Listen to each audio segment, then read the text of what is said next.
Good morning, afternoon, or evening, wherever you're at, ladies and gents. I am Kura Isagami, your resident tinkerer and Medarotter, and thanks for tuning in with me here once again on the day of official release of Meta Survivor Global and in English. Might I say, we have been waiting for this day for quite some time. Finally seeing Medaby and friends finally drop back here in the West after nearly 23 years since the last time that we saw him here in the Western community. So I'm very, very excited for this. I'm very stoked to see how far the game will go now that it officially has opened up to much wider markets. But while I'm still finishing setting up here with everything, I am hoping that y'all are doing fine and having a good time so far, having a good day. I do see a handful of chat already just starting up here on the side as I'm just putting stuff up here. Just as a little bit of a forewarning and a teaser.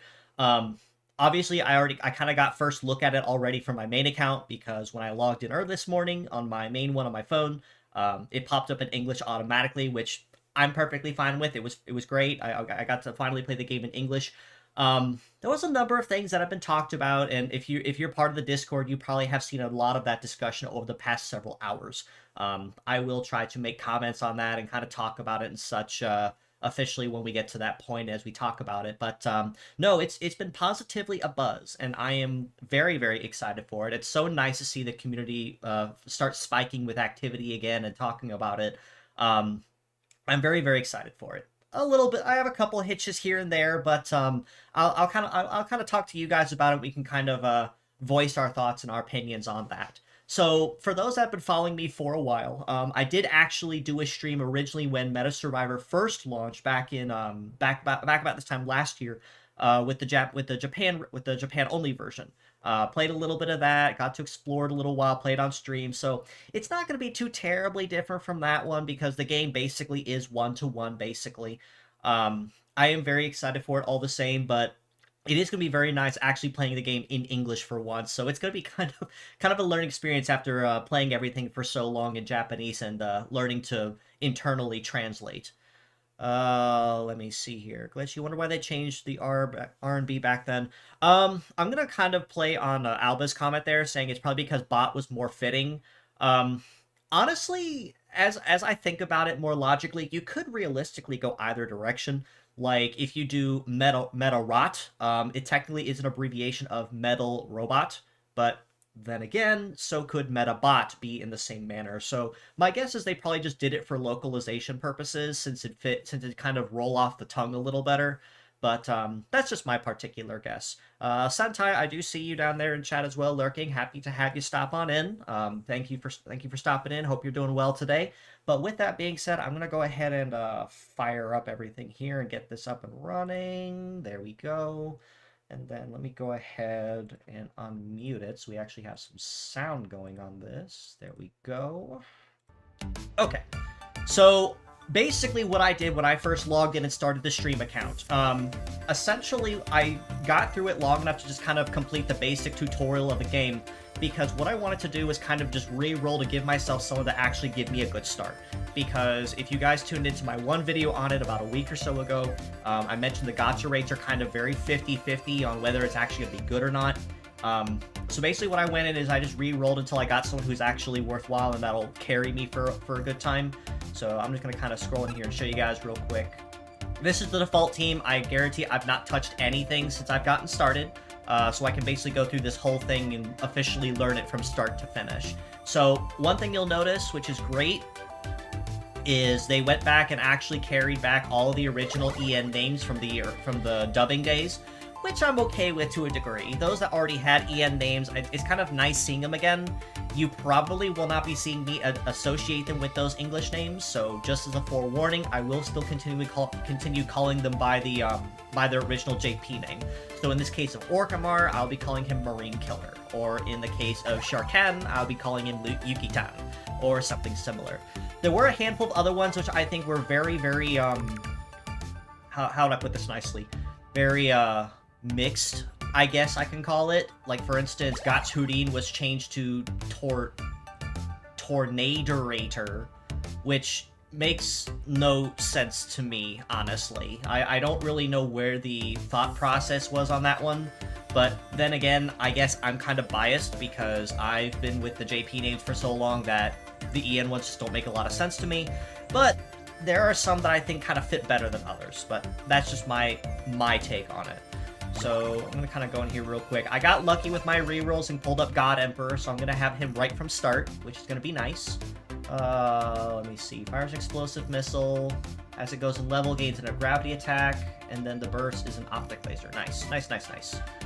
Team power, cooldown, damage from own skills goes up to wider. Yes, I'll switch that over. Boy Totalizer survived. Yes, they officially kept, they officially renamed Keith Turtle back to Totalizer. So all the EN names that you know and love will be officially kept as is in the, you know, compared to how you knew him back in the day. Like I said, just don't be surprised if you hear me personally acknowledge them by their JP names, just because I'm so used to it for so long and I can't think of them otherwise. But ultimately, the game is very straightforward. Let me see here, look at the comments as well. Can confirm your Japanese save can be carried over if it's linked. Yes, absolutely. That's the very nice thing, and I'm actually very glad you brought that up. For players that have been playing on the Japanese servers for the last year or so, while the game was still exclusive there, you can still play your accounts and convert them to English. All you have to do, and I'll actually show you how to do that real quick. If you go into settings here real quick, and up here, there will be a new button here for language settings. It'll switch it completely over from Japanese to English. So if you already have an account on your JP side and want to keep it, well, wish granted, you still get to keep going, but finally play the game in English properly. So I'm very excited for that. It means I get to keep my original JP account as is and just kind of keep developing, because I've actually got quite a bit of investment on that, and I would really hate to lose it. But, no, very, very good you brought that up. Thank you for reminding me. So, let me go back in here real quick and put something together. So, ultimately, the nice thing about it, too, is, they kind of upgrade things based on a ranking system. So, as you see here, the super rares can go up to level 40. The ultra rares can go up to level 50. And then, of course, as you collect duplicates of characters, you can power them up and make them even stronger. So, let me just go ahead and set something up here just so I have something running. Everything's looking good so far. So let me switch this over. Let's do that. Not that it really matters because it's still super early, but I just like keeping things organized. Let me see. So Zungarian kind of got changed. They just simply changed the DJ at the start of his name for a Z, which I'm okay with, honestly, because it's it was kind of pronounced like Shongarian. Released the same as JP. Yes, it is the exact same game, exact same server, 1-to-1. The difference is, if you are already playing on JP, you can change the language to English. If you are looking for the game officially, you can find it on most regional app stores without having to go through any backdoors or VPNs to do so. So that's already an improvement right from start. I'm very happy for it all the same. And I'm looking forward to it, honestly, just to see how well the game is officially released and received. So I'm just gonna kind of go through stuff here real quick just to showcase some stuff. A really nice little button I like here too, I found, is that it hides all the HUD menus. So if you like the background, you can actually save it as like a wallpaper for your phone. I actually was reading about that update a couple weeks ago and was wondering when actually they would release it. So really nice to finally get that. Survivor Pass, Level Pass, Daily, Special Packs, mostly just for your paid bundles. Convenience Store again, mostly just for your usual pick up stuff. I'm gonna go ahead and just pick up some stuff here real quick. I don't need to pick up too much right away. Yeah, I don't even have enough money for it anyway. Menu, all my notices, so just official heads up for all the updates for the global release. Missions, pretty much like any other game, you got your daily missions and such. I'm gonna pick those up real quick. So the nice thing about this game I like is you have daily and weekly missions that kind of pick up as you go. Really, really nice, honestly. Pick those up real quick. What I'm going to try to do is maybe save so I can do a multi, and I'm going to try to save my polls to be conservative on that reason, just so I can guarantee decent stuff overall. Let me see. Beginner mission, mostly just as a start, so I can, you know, start off on the right foot. To be expected, every character would do these. Perform a quick search, defeat enemies, reach player levels. Let's see. Event stuff. Research is really nice too, as basically these are just extra passives that you can unlock, which kind of make each run progressively more enjoyable, a little easier to run as you go. So in this case, anytime you pick up a healing item, you get extra armor recovery back, your armor defense goes up, your power goes up, damage received, 5 down. And essentially every time you go up in a level of these, you're gonna have access to more of these to kind of make each run a little bit safer than the last. You have your detailed ones, which are nice, which give you extra passes as you go. Let me see. So with that being said, I think that basically covers everything for the main... Oh, hold on. I'm gonna work on upgrading these real quick just so I can actually start off on a good foot. There we go. Now this is going to be slightly jarring at first too, because I'm going to be starting from ground zero on this account, so there's going to be a lot of stuff I have to get used to again, but I'm hoping I'll pick that up with time. Let me see, just found your channel today, I think the game is fun. Yes, welcome, glad to have you. Clear stage 3 to receive 1 ultra rare, yes. So I will go ahead and get started with that. Let's go ahead and get this ball rolling. Let's see. Honestly, like the controls too. I think the ability for the universal controls is nice, so I can basically click anywhere on the screen. Let me see. Movement direction, pierce attack, grants movement speed down. Nice. I will accept that. Yeah, see, there's a healing item right there. I'm gonna try to babysit that just in case. Study disc, power tank. Pom-Pom Pal. Yeah, see, that's one of the first localized names I'm not sure I care too much for, because originally her JP name is Pom-Pom Mate. It feels just kind of jarring. I'm not 100% sure how I feel about it yet, but in my honest opinion, some localized names are kind of better or worse than others, but I'll let you guys kind of figure that out and we can talk about it. So, let's see. I'm currently deciding if I want to keep my new account or start over. Well, the nice thing is you can honestly do either. I'm choosing to go with the stream account just so I have one to play with you guys and maybe do as like a chill chatting stream, and then I can keep my my own personal account as is. So it'll be kind of nice having a little development thing. Let me see. I'll take Marine Killer. Deploys continual zone to surroundings. Yeah, so basically now I just have a force field. I like this. Force fields I've always enjoyed the types for, but I'm always more conservative with how I do things. So I usually like playing more defensively than offensively. I don't like any of these. Bomb-proof tile. I will take that because I need it for God Emperor. So not exactly the way I would envision starting off a run, but, you know, like I said, I gotta get used to this from square one again. Rotating pierce attack to surroundings. Sarcophabat. See, that's another name I really don't think I like too much either, because with his original name being Coffin Bat, I don't really see the need to change it all that much. I think Coffin Bat was fine. Like I said, that's mostly just me, though. So, I might get a little nitpicky with my own personal preferences here, and if people would rather call them by the new localized names, then more power to you.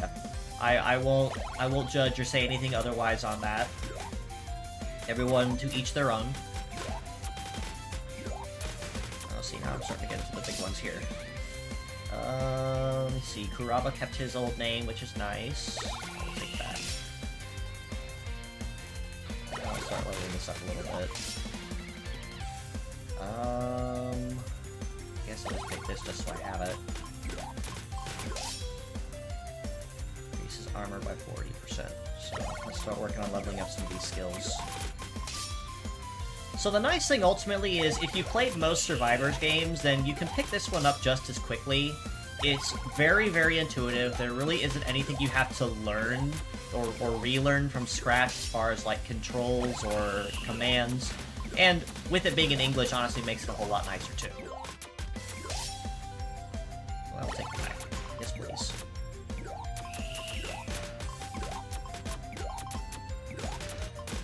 The other really nice thing is that because it is very easy to pick up and put down, it doesn't really require any special instruction.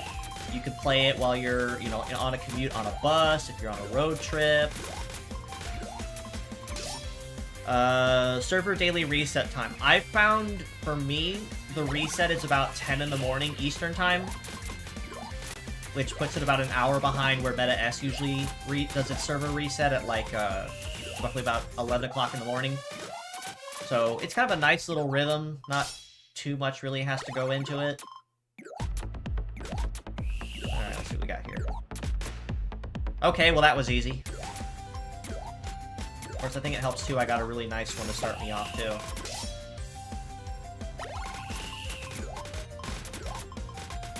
And the really fun part, too, is that once you have a nice enough setup in some of the earlier levels, you can literally just plant your butt down and let everything come to you.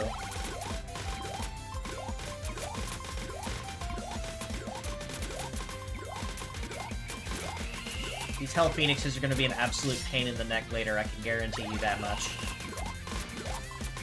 Luckily, though, because this is literally stage 1, it's not so bad. But I want to save those boxes for when I can actually unlock a bunch of stuff at once. Because the nice thing with the boxes is sometimes they'll give you just one upgrade to something, or sometimes it'll give you multiples.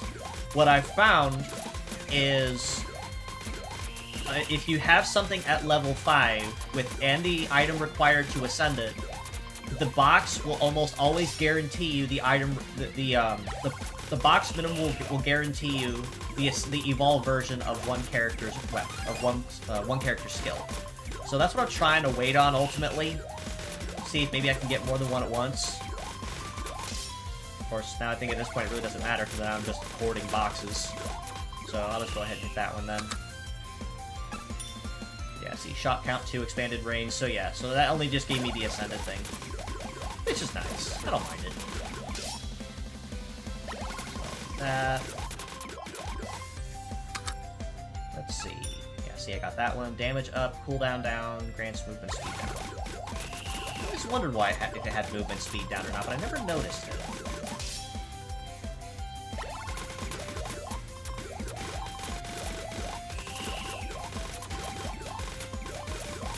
Oh, yeah, give me that. Oh, perfect. Now I can grab this box. Oh, see, this one's gonna have more than one item in it. Sustained attack and direction, extra armor, and I have extra range.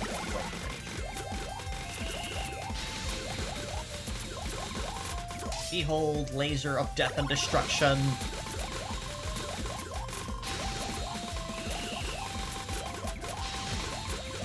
Wondering how much the game is. Yes, the game is free to install. It does not cost anything to buy or play. There are in-game, there are in-app, in-game purchases you can do if you want, but they are completely optional. You don't actually have to buy anything. I'm gonna try to keep this account as much free to play as I can make it, mostly because I can't really afford to put money in things right now anyway. But mostly just as something I can keep up with you guys and just kind of have fun with, like a just chatting or a chill stream. Let me see here. I might actually have a couple extra room for some extra stuff.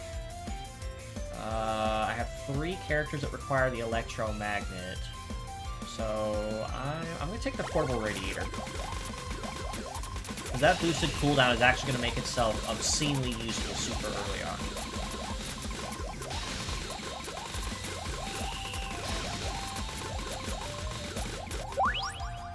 Damage up, cooldown down, grant sustained attack. Yeah, so basically it just spits tornadoes and they can't up. I appreciate that.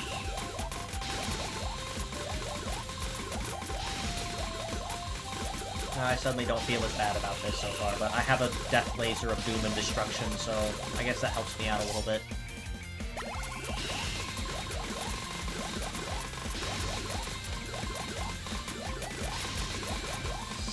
Yeah, 2 bombs on stage, that's nice.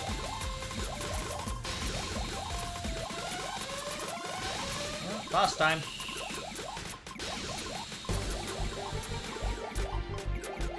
Hi! Okay, well he's dead now. That was easy. Let's see, get extra coin, get some EXP, and then I get an extra fodder on top of that. The other thing I actually like too is the fact that it lets you keep track of where your overall damage output is coming from. which, if you like those hard numbers, is nice to have on hand. Not a huge requirement. Excuse me, not a huge requirement or anything really on that. Unlock Metasearch. Cool.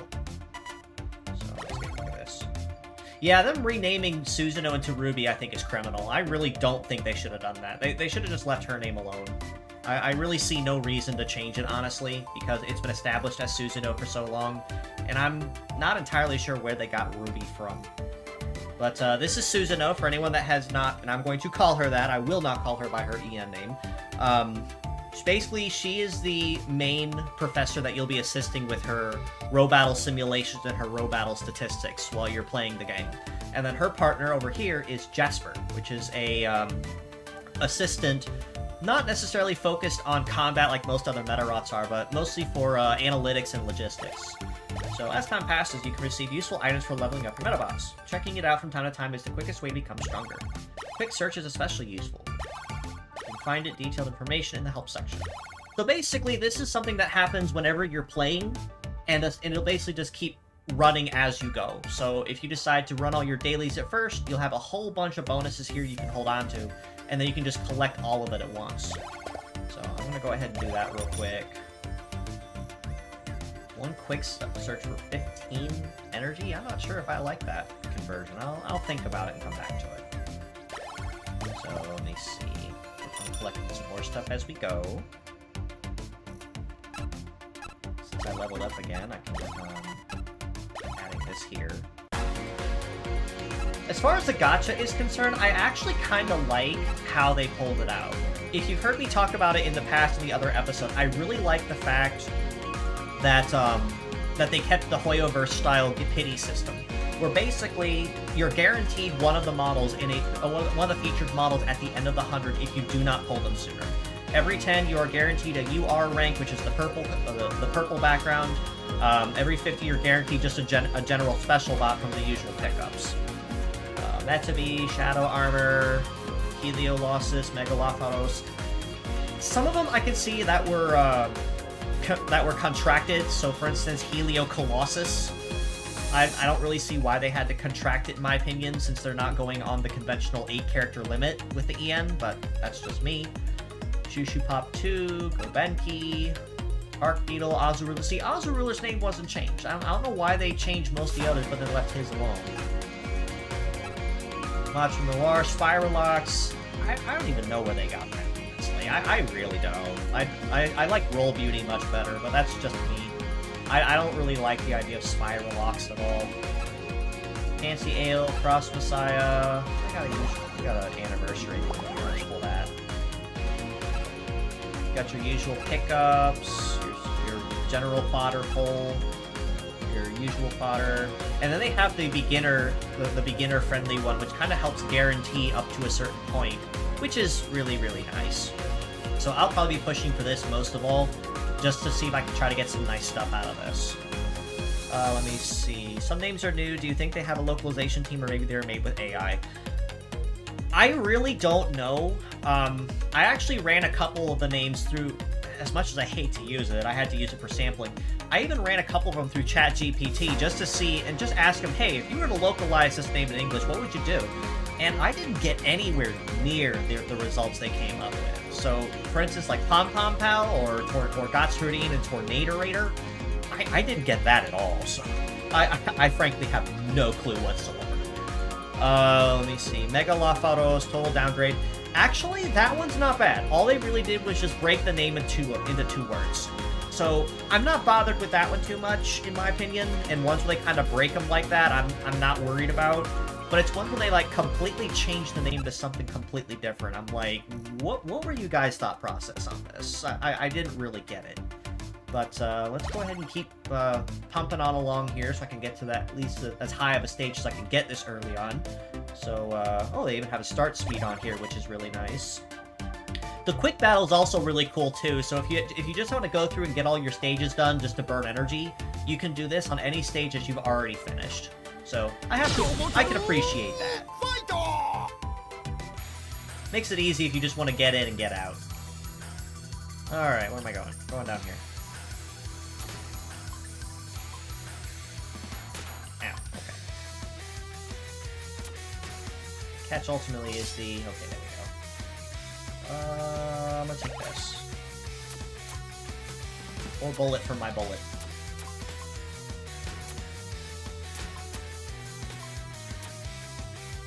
There's gonna be a lot of spawns down here. Civet's original name is Gyrain. I can see where they got that one from, because he's a palm civet, so I can kind of see it. How do I quick search? So when you go into the Metasearch section, it'll be a little button in the bottom of that menu. I'll pull it up for you again when I finish this stage. So I'll pick this one because they actually have the same Ascension item. That'll save me a spot.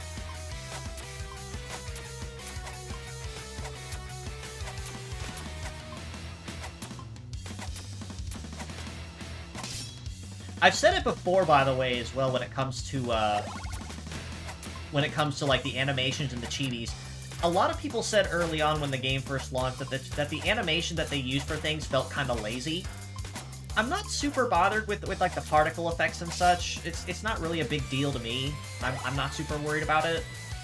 But I'll tell you what, and I will shout this from the rooftops, and I hope someone from Imagineer hears me when I say this. I want these chibis. I want them as desktop pets or something that's like available for download. I want these because I would spend all day just watching these things just crawl around on my desktop. I would do it. I would download every single one of them. Because the chibis are just so good. They're so well drawn. I like the little animation with them running around.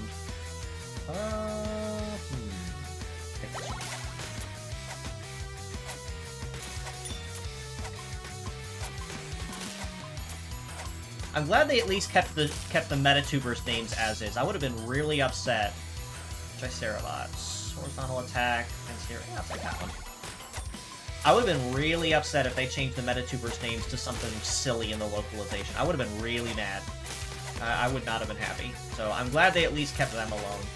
But it seems ultimately like when they were doing the naming conventions with the localization, they seem to have allegedly cherry-picked which ones deserved to stay and which ones needed changed into something completely different. And I can understand if there's a localization team in charge of this that kind of had to do the research and figure out, what names are kind of the better call here, or which ones are which ones are more conducive relative to the design or the theming or the naming convention. I get it, but at the same time, at least from my opinion as an outsider looking in, there are some names that are just nice enough you can leave them alone. Oh, that was a nice box, thank you. And really don't need to be changed. If it already has a localized name, absolutely, I'm 100% fine with that. But if it doesn't have one, because it was never introduced in the West or never appeared with one, then there's no need to change it. So like in the case of Coffin Bat, there was no, in my opinion anyway, there was no need to rename him into Sarcophabat because he's never been introduced here in the West. So there's no reason to rename him when no one's ever seen him before.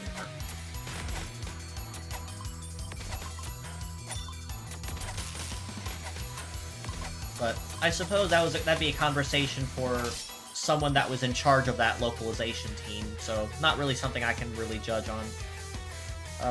Since the West hadn't gotten any meta content in years, how would you feel if they decided to go with Rot instead of Bot? I would be completely unbothered, because I've been calling it Medarot for so long, and I will continue to call it that.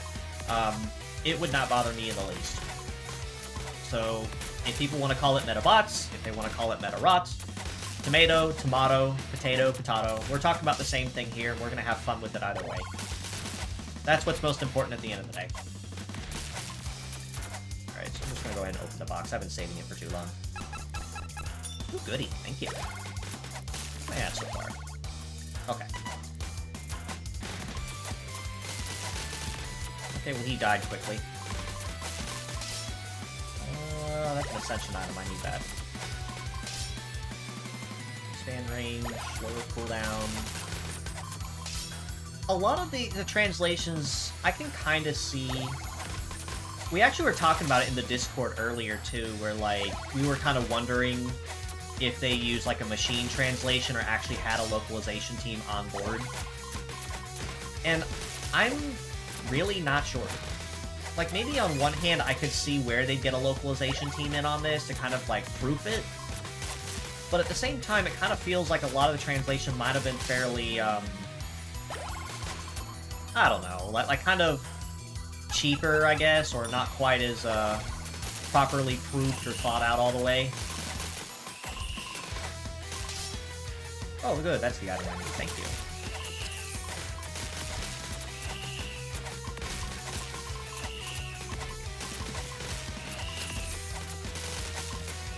Here and grab these.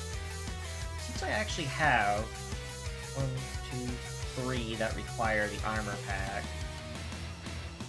I need the item for Marine Killer, so I need to keep a slot open. So I have I have 1 free slot. I'll go with this for now, just so I can get the Ascension.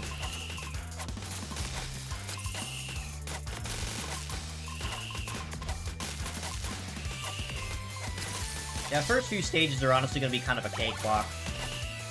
The actual first real DPS check doesn't come until, like, stage 20 or something.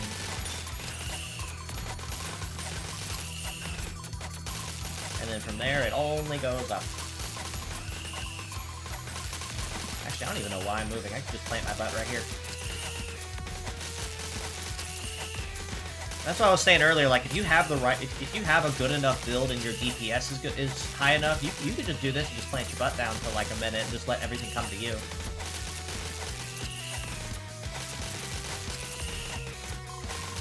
But that wouldn't make for a lot of content, would it?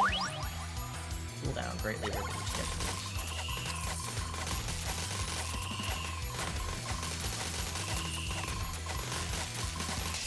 You're here to see the chibis run around, so I'm gonna make them run around. Oh, goody. Give me that.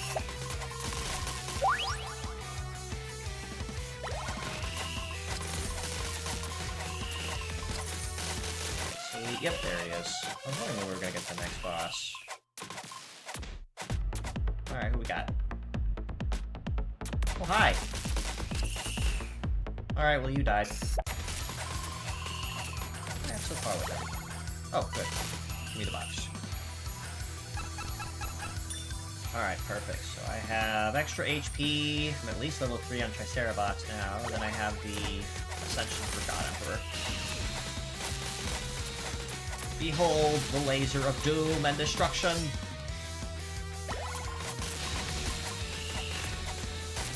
It feels so weird only having like one refresh and run, because with my usual builds I have like 8 or 9 or even like 11 or 12, because I have a couple of higher tier ones that actually give me resets on things.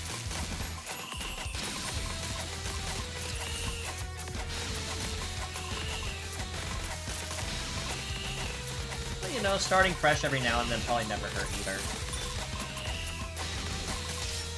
I honestly debated actually starting fresh when the global version launched, but the problem is I actually have a lot of really good ones on my main account, and I really hate to have to lose them and chance everything to RNG all over again.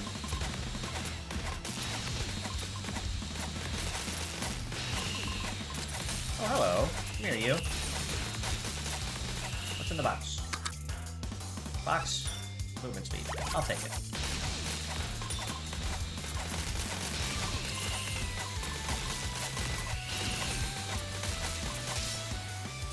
I will take the cooldown. That's actually really nice to have. I'll tell you guys, I actually greatly underestimated the, I grossly underestimated the mobile radiator. Like, if you have that sucker maxed out all the way at level 5, your attacks are like almost constant. Like, there is no cooldown, there's like no cooldown between attacks. So, in the case of God Emperor, and I've seen it before, it's actually hilarious. Level 5 cooldown means he's firing 2 death lasers at once. And they both stay on the screen for quite some time before one of them disappears, only to get replaced by another one right after it. It is honestly amazing. So, if you ever have an extra slot for something and need something quickly, cooldown mobile radiators are the way to go, man. I'll get the HP bonus. Did not give me the item I need to ascend Marine Killer's skill yet, but I don't think I really need all that much.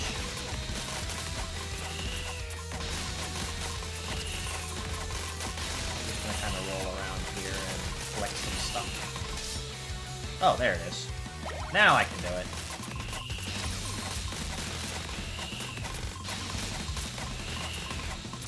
I'm gonna try to keep the cursor off of them too, so you guys can actually see the chibi's a little better. There it is. I'm actually kind of debating on if this game would actually take a controller, because if I'd be able to actually use a controller in this, through the emulator I'm using, BlueStacks, I'd actually be okay with that. I wouldn't mind it too much.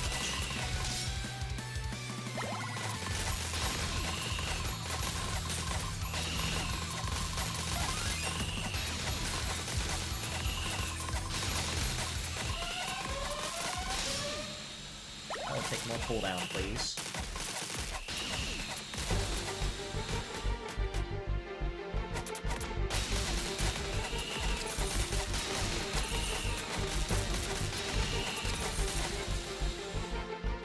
He died. That worked. Something else I actually wanted to ask you guys, now that especially now that the game is officially launched in English and global, I want to ask you guys your opinion on that. So, if anyone follows my channel for a while, you guys know that I've been in charge of stuff with Meta S for a number of years now. Challenge mode. Thank you. Basically, what I've been doing every now and then with Meta Survivor is when I come across a boss, I kind of make it a point to kind of figure out what its attack patterns are and kind of like write down a brief like cheat sheet on them. Would you guys be opposed to that, or would you guys even want something like that, to where like it's like a whole breakdown of like all the boss's attack patterns or just what to expect on them, where you can like, know what you're going into, or would you rather just kind of explore that on your own? Because I don't mind doing it. I've actually done it for a couple of the harder ones and the higher levels already, and I wouldn't mind doing it. I just want to see what you guys think about it first. So let's see here. Still trucking on along here. Go fight Yukicon next. All right, let's see here.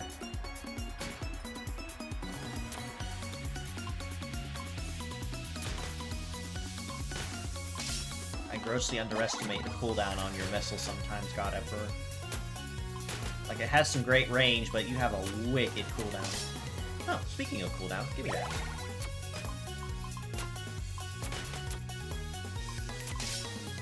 I will take the bulletproof tile, so I can just assemble Raise God Emperor right away. Let me see. I'll take that. Let me see, up for video. So, I actually wouldn't do them as videos. What I'd actually be doing is like, I would set it up as like a Google Doc, much like I do most of my other tutorials, and it'd just be a list of like all the models that would be bosses, and just a couple paragraphs over, just what their attack patterns are, what to expect, and just kind of give you guys a heads up on that. Yeah, I'm not keen on this one either, Paddle Pal. Personally, I see no problem with Swimmermate, and actually that was one of the ones where I ran it through ChatGPT just to see what I came up with, and Paddle Pal was absolutely not one of the names that I came up with. So that's part of the reason I'm kind of suspecting that it may be a mix between a localization team and maybe a machine translation. But what I wouldn't get is, if you're gonna go machine translation for stuff, it would still come up with the regular as-is names already. So why would you want to complicate the process and change the names? Let's see. Range attack against nearby enemies. Well, since I already have one item for the black card, I'm gonna go ahead and just get two of them.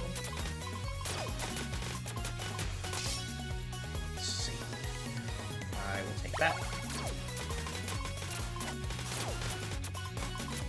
One thing I mentioned as well in the early videos about when I first covered, the release of Meta Survivor Global and such, is, how the different items stack and synergize with each other. And I'm telling you, you can make some wicked combos with stuff once you figure out what works and what doesn't. Like, I used to think the mobile radiator only worked with things like, say, shooting... like shooting projectiles. No, it works with everything. So that mobile radiator lowers your cooldown on every skill that you have, you know, equipped on the run. The projectile, the gas canister actually increases the size of any projectiles you give off, melee or shooting. Give me that. I'm gonna open the box. What's in the box? Black card. Howdy. Come here, you. Oh, you're lasting longer than the others. I'm gonna go over here. Okay, well, he lasted longer than others. Okay, let's see here. Let me see. Is this a meta-heavy game, or can I play whoever? Now, that's kind of a loaded question, in my opinion, because there is actually a meta over, you know, what characters are actually really good versus which ones are not. But the nice thing about that, though, is the fact that depending on who you get in your first roll out of the tutorial will kind of determine if you want to keep it, or it'll carry you for a while, or if you want to try your luck at someone better to get you started. So kind of like what I did as well with earlier this morning, where I was re-rolling the stream account to kind of get someone new. I was wanting to try to see if I could land somebody that'd be carrying me for a while that was a, you know, like a special limited character. So I wouldn't have to be constantly rolling and end up stage locking myself because I'm just not dealing enough damage. But honestly, the meta doesn't really matter too much if you're just playing casually, but I will forewarn you that once you get into a lot of those higher end stages where they start turning into proper DPS checks, you probably will see yourself starting to chug behind and not deal enough damage to actually finish the stage. Luckily, though, like I said, the pity system that they use for this is I'm not going to say it's forgiving, but it's generous. So if you know what you're looking for, or you can kind of build for it, you can kind of prepare and kind of build ahead of time. So it's got pros and cons. I think that's the best way I can describe it. Give me the box. What's in the box? Alright, well, Keith Turtle has now his full thing. I have more HP and boosted movement speed. I have more laser. Give me that.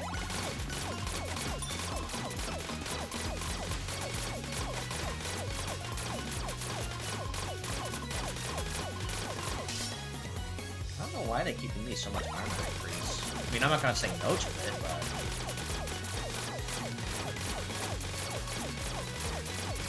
What I honestly like, too, is the fact that there are some characters that are similar in what their attack patterns do, and then they change them enough to kind of be unique. So, for instance, Keith Turtle, as you see here, is basically just diagonal lasers in 4 directions. But then if you pick up Hopping Star at some point, his does basically the same thing, but with the lasers going the 4 compass directions. So maybe if you pair both of those together, you get lasers in all directions and just be this great big optic dealing death machine. So I'm gonna do that. I'm gonna grab that. Grab that. Grab that. Grab that. The only thing I will forewarn you guys on as far as like all these different skills though, or at least the support items anyway, is you really won't notice any changes to what they offer until you get to at least level 2 or level 3. So don't be worried too much if you pick up the mobile radiator and you notice your cooldown didn't improve all that much, because the bonus is like really, really tiny. It stacks over time the more of it you collect.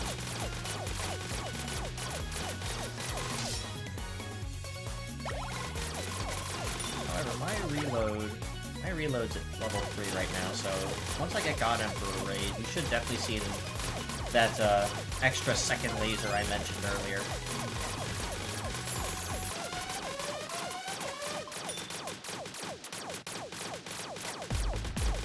Over here.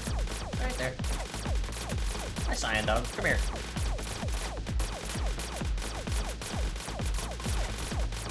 I'm gonna take you down this way so I can keep you in that range. There we go.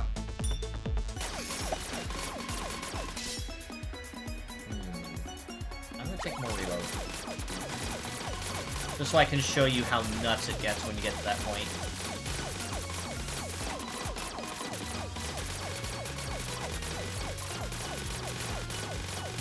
You can kind of see already, even at level 4, that those lasers are firing off almost constantly.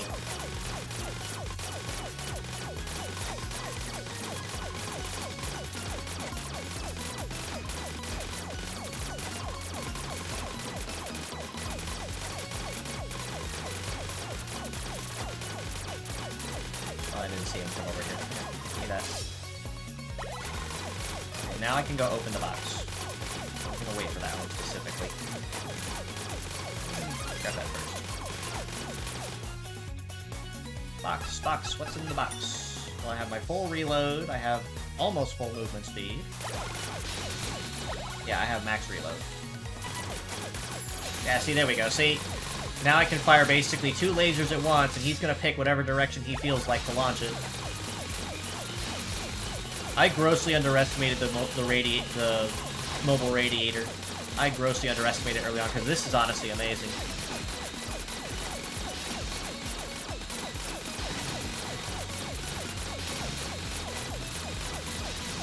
And the great part, too, is when you're using this against the boss, both lasers count as 2 completely separate entities.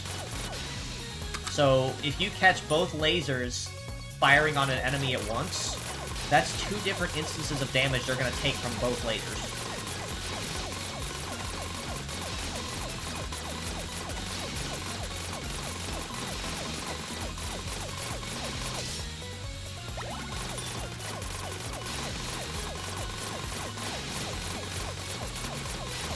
I just literally turned into a laser cutter with this. This is honestly kind of great.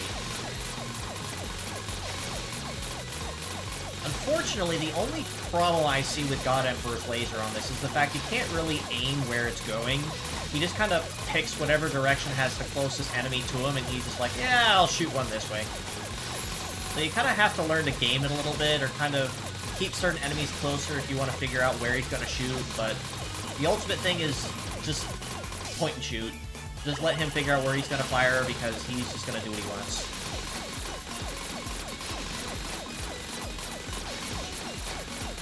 Now they're starting to shoot back at me, so I can't afford to stand still anymore. I mean, I technically could. Grab that.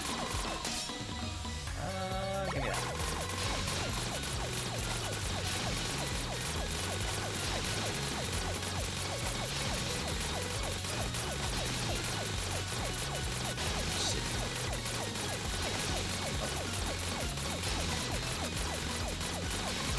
Check on other stuff too, whenever I take those breaks to sit down. Normally these first stages aren't going to be really anything too much of a doozy to deal with, so that's probably why I'm mowing them down so quick. I'll take the boosted range. Plant myself right here. Howdy! Over here.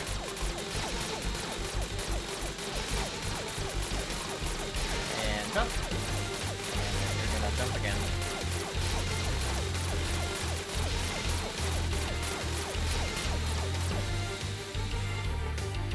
Behold the angry shrimp. The angry shrimp. Let's see. Wow, I can't believe you cleared stage 3 this quickly. Please, compose yourself, Miss Susanoo. Seems you really are the one I've been searching for. You've earned yourself the privilege of receiving one of my specially developed Medabots. 2 specialize in group combat. Alpha Soma with focus on shooting attacks, and Bularis Mondi with a focus on fighting. Choose whichever you like, but you can't change your mind, so choose carefully. I'm gonna go with Bularis, mostly because I can use him right from the start, and I don't have to worry too much on, I'll do that. And I can go in here and change things up a little bit.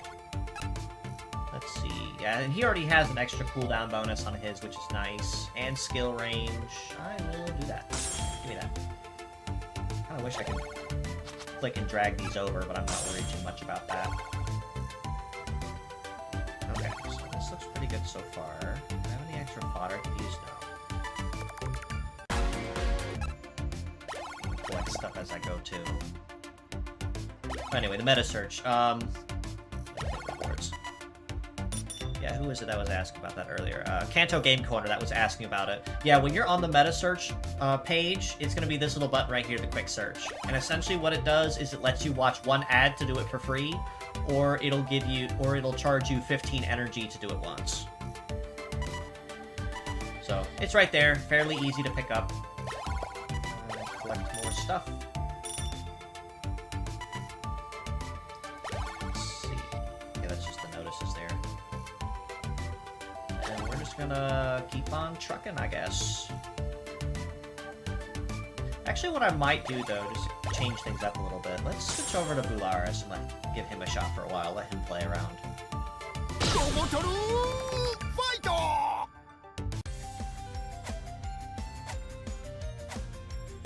Okay. Bularis actually is a pretty nice one that you can pick up early on, but if you get into gacha, I'd actually consider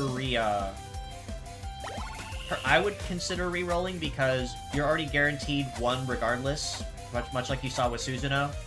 So I would pick him up in my opinion. Ooh, Manjiro. Gravity. Fierce attack against near enemies with return trajectory. Ah. Okay, I don't mind that too much. Manjiro's actually one of my favorite KWG types, so I will always happily pick that. I don't know if I'm going to really go after him on my main account, only because I have way too many that I'm trying to raise already, and I really can't afford to have another one that I can't use.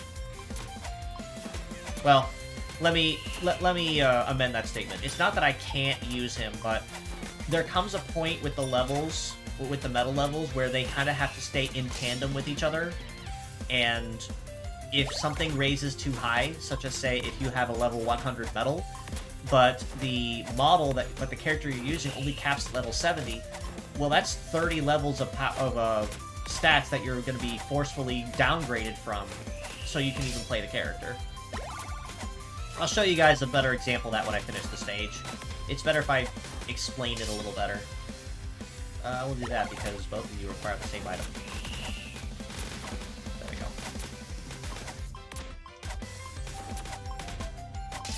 Okay. Damage up, I will do that.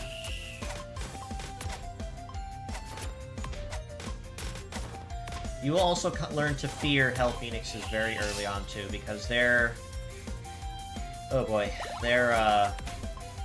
They get incessant with chasing you, and unfortunately they were designed to be ever so slightly faster than you, to where you have to really hope you got some movement speed if you want to stay on top of keeping away from them. Luckily in these early stages I can kind of trounce them pretty easily, so I don't have to worry about anything too much now. What I may end up doing, if you guys want to see it, if you're interested, is I might actually sign in with my JP account and see if maybe I could show you guys on there what it looks like. If you guys want to see that. See what the higher difficulty stages are like. Alright, come here, you. Where are you at? Oh, hi, Coffin Bat. And you're gonna start with a rush right away.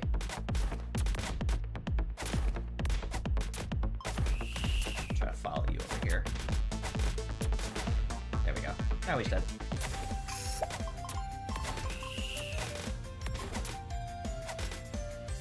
What's in the box? I'll take those. That is acceptable. There's the item that I need for those. I will take that. I will keep that electromagnet there just so I can try to stockpile some stuff and move around.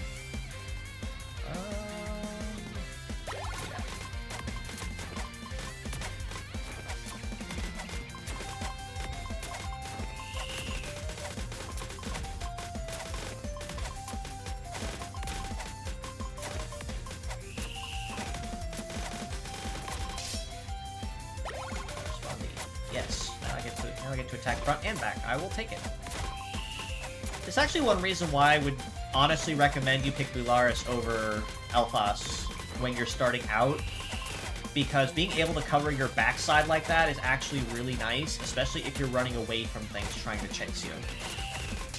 Because you will be doing that a lot. Movement direction, range attack.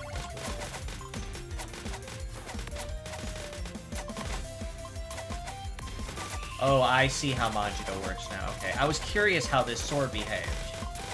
Because I saw it in the reveal trailer, and I was like, okay, how exactly does that sword behave? Because I know the Sandogasa, and I might have botched the enunciation on that, so someone please correct me if I'm wrong, is basically just Kanahachi Mach 2's hook attack, which isn't terrible. It's alright early on. But I wasn't sure how the sword behaved.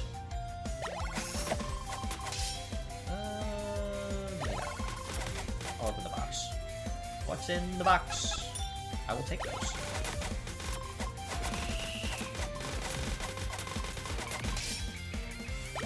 I'll honestly take more cooldown bonuses, because you can never have too much cooldown.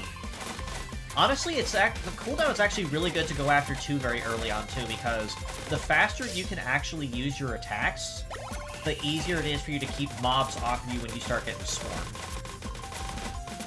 Now, you could always go damage dealt as well and let things try to get really close, but that's kind of a risk versus reward kind of situation, and at least the way I play, I would rather hit more times and ensure I keep things off of my tail more than I would wanting to just hit things really hard after they get super close to me.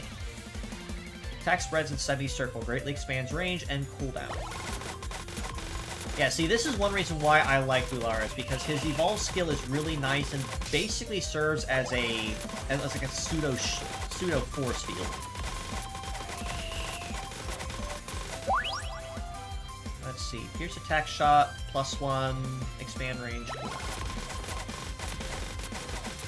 Okay, wow, even at level 5, that cooldown on the sword is kind of iffy. I actually kind of wonder why they graded him higher on the overall ratings, too.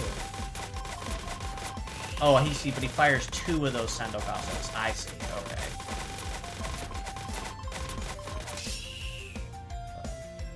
Give me that.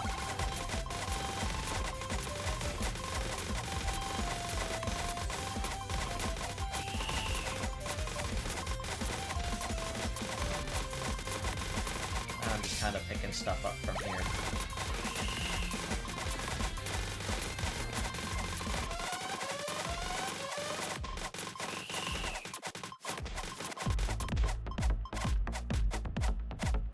Yeah, you see, Bularis literally has not stopped swiping since I got that assist, since I got that ascension. That's what's in the box. I will take it. The nice thing about this, too, is that once you get to this point, you can literally just plant your butt down and everything comes to you, as long as there's nothing shooting. In that case, then you have to keep moving around or you will be taking damage.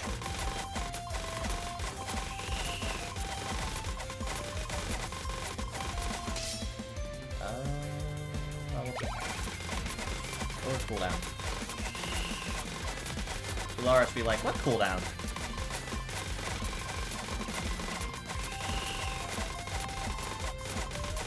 I'm just kinda moseying around at my own pace here.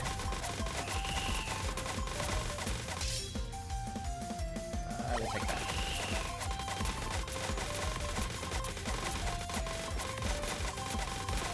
I really don't know why I'm keeping all 3 of these health tanks here when I really don't. 4 health tanks. That when I'm actually doing pretty solid so far and I'm not taking too many hits, but then again, that might just be my experience from my main account running primary here. I will take that, thank you. Fly shoot spider. The other thing I really like about Bularis, and you guys might notice this as well, is if the enemy doesn't die right away, like especially with the heavier, chunkier ones, the attack, his Ascended skill actually pushes things back slightly, because he's got a little bit of a pushback on it. Which is very nice if you're trying to keep things off your butt, and you're starting to get overrun by hordes. Or if you're trying to brute force your way through it because it's hitting you on all sides. It's a very nice way to kind of give yourself some crowd control. Elphos is really nice too because his Ascended skill basically shoots. It's 4 bullets, 3 of kind of in a kind of like a claw formation, where he shoots forward and behind him, and then at 2 diagonal directions in the direction he's facing. Which, I mean, is still really nice, too, if you set it up with a cooldown plus and such. But, it's a little harder to get things within that attack window. Whereas with Dolores, if it comes literally within, say, 5 feet of him, he's going to cut it.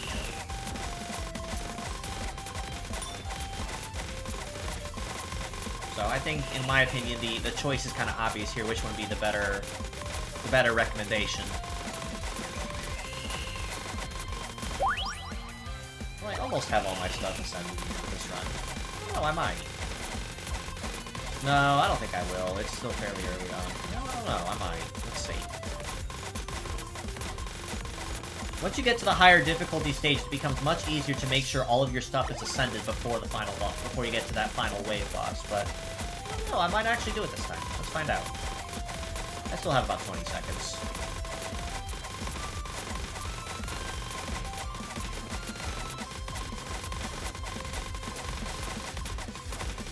Oh yeah, I think I should definitely have it. Yep, there it is.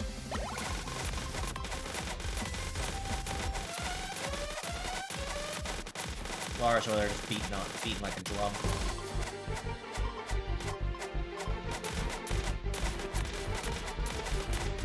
Oh, Seki Zone, I'm gonna leave you this direction. Of course, the only big thing you have to pay attention to is if you choose to go close range like this, you have to keep within a certain distance of you. And with some bosses, that's actually far more dangerous than others. But then they also introduce bosses where they try to pen you in and keep them as close to you as possible. So, it kind of depends.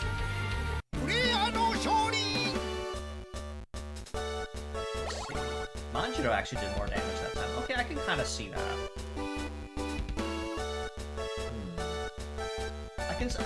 I can kind of see why they would rate him a little higher then, because that gravity damage definitely stacks pretty easy. Grab those. I'm gonna grab this as well because I know that's a daily. It's three refreshes. Alright, first actual stage. Now, you might actually notice this one is colored differently. So basically, the way they set these up is levels that have a harder, like a red background compared to the blue, are essentially going to be your first actual team checks, just to see if you've been staying on top of raising everything, and if you have stuff well leveled up to a point, and it's just kind of making sure that you're paying attention to leveling stuff up as you go. I don't have enough to buy those, so I will just do that. I ran out of money. Okay, that's fine. What's my team at right now? 600. Well, I mean, it's better than nothing. I'll take it. I got a wallpaper. Alright, let's keep on trucking. This stage is a little bit on the tough side. Watch out for stages that have red backgrounds behind the Medabot on the stage select. If you're not careful, you'll be finished off in no time at all. Alright, Shushu Pop, let's dance. See, there's pom-pom mates over here, so we're starting off already with some rather... Shoot, please. Thank you. Starting off with something a little more aggressive.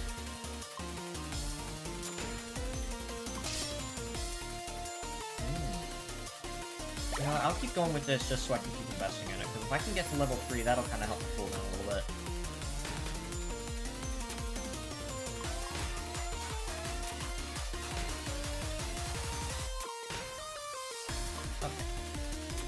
Okay. One thing I will forewarn you about as well is the hitboxes on the bullets is a little deceiving. You want to make sure you give yourself ample time to actually move out of the way. Otherwise, you will get clipped by it, even if it doesn't look like the bullet hit you. Lasers, or any kind of beam attack, especially, is most notorious for this. Their hitboxes are extremely jank.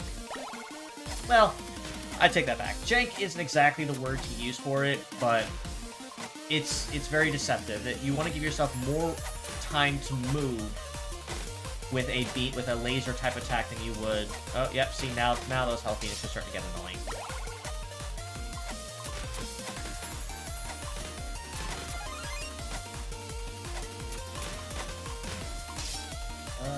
Give me that. You both need the same item. That'll keep things off my butt.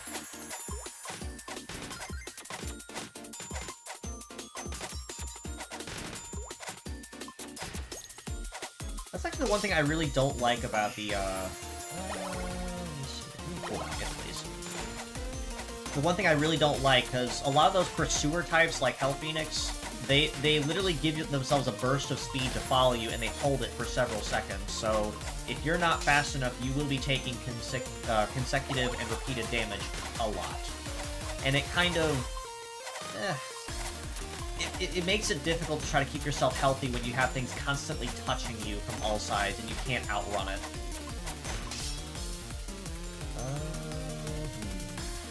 I'll take this. Alright, what's in the box? Alright, I'll take it.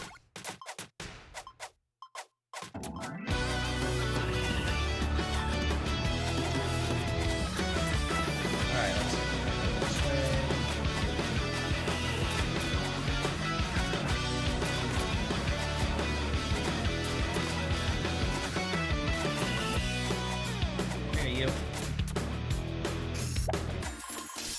I'd ask who wants sushi, but I actually don't really care much for it. What's in the box? I will take that. Larkatsi. The Larkatsi skill isn't too bad.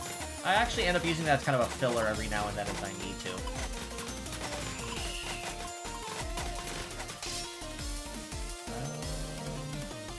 Band range, yes please. Kind of help me out a little bit.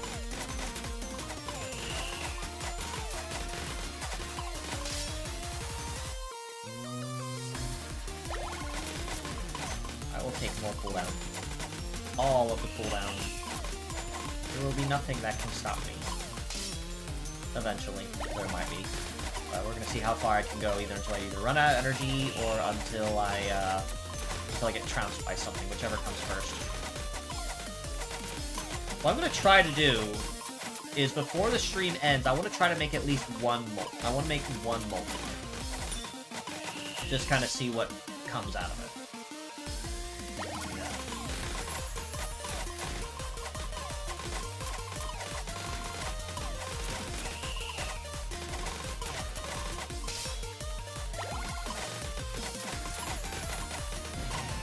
I didn't want to use that right away, but I will make it work. Okay, so those things are not dying quickly, so I need to start moving. Do that.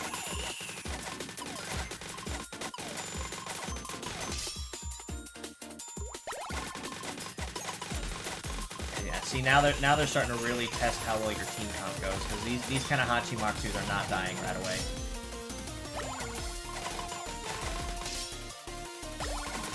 That is about to change.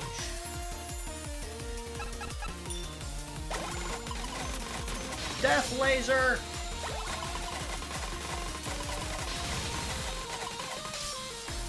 I will take that, I need it.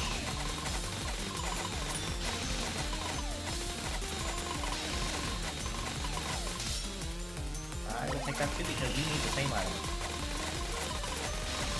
Yeah, see, now I feel a little more comfortable.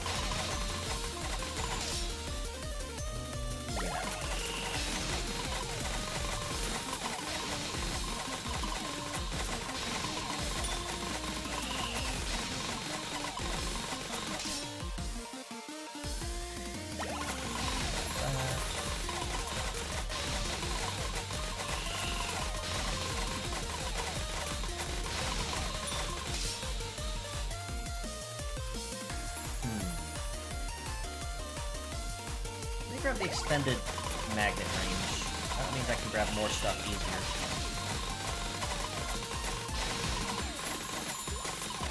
I don't have to go reaching for it as heavily.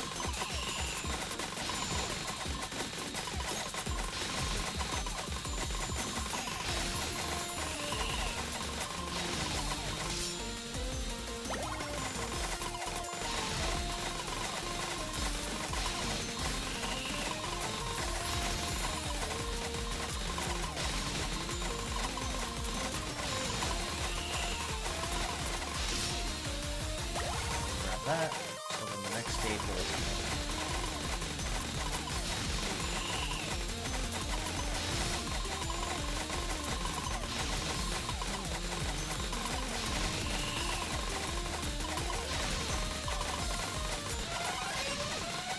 boss incoming. I will take that. What you got for me? Alright, keep through. Myself a bit, so I actually have time to run. Those lasers are actually kind of obnoxious.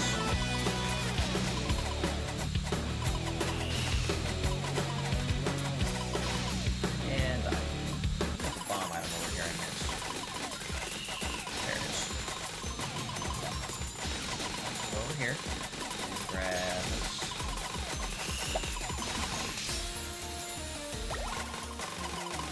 And I can grab this. Oh, that was a nice box. I will take this box.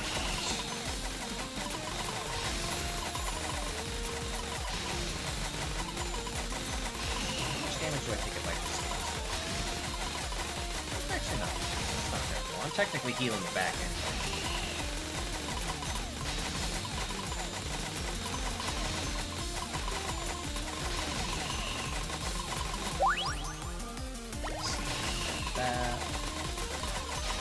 Is there a tier list?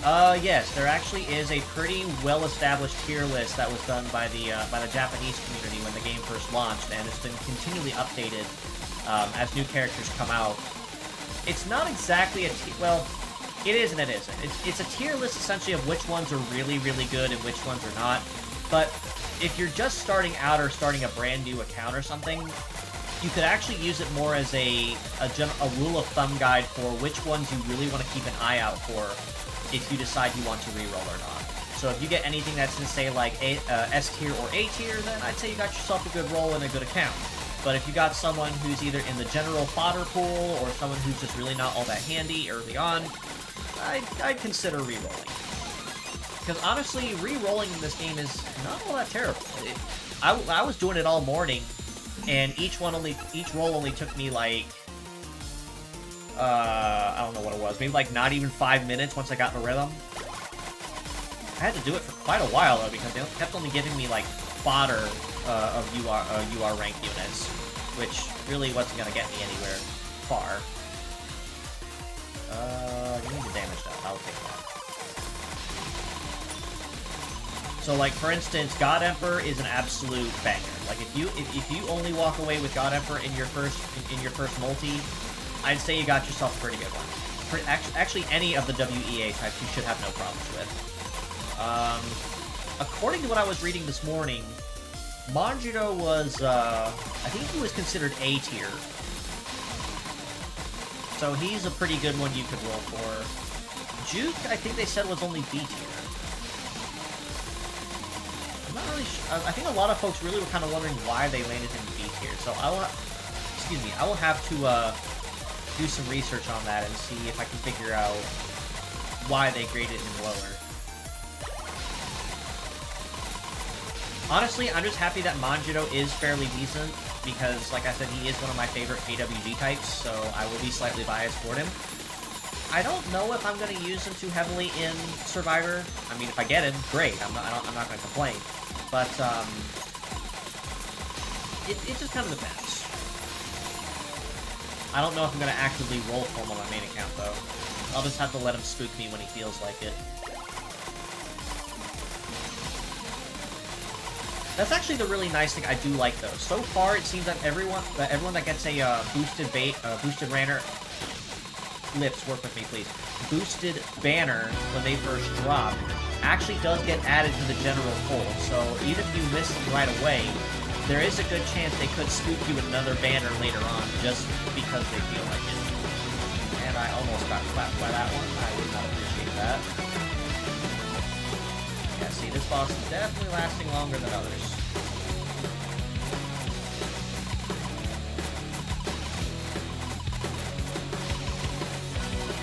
And there she goes. I'm gonna rush it. There you go. Off it goes. Just outside the range.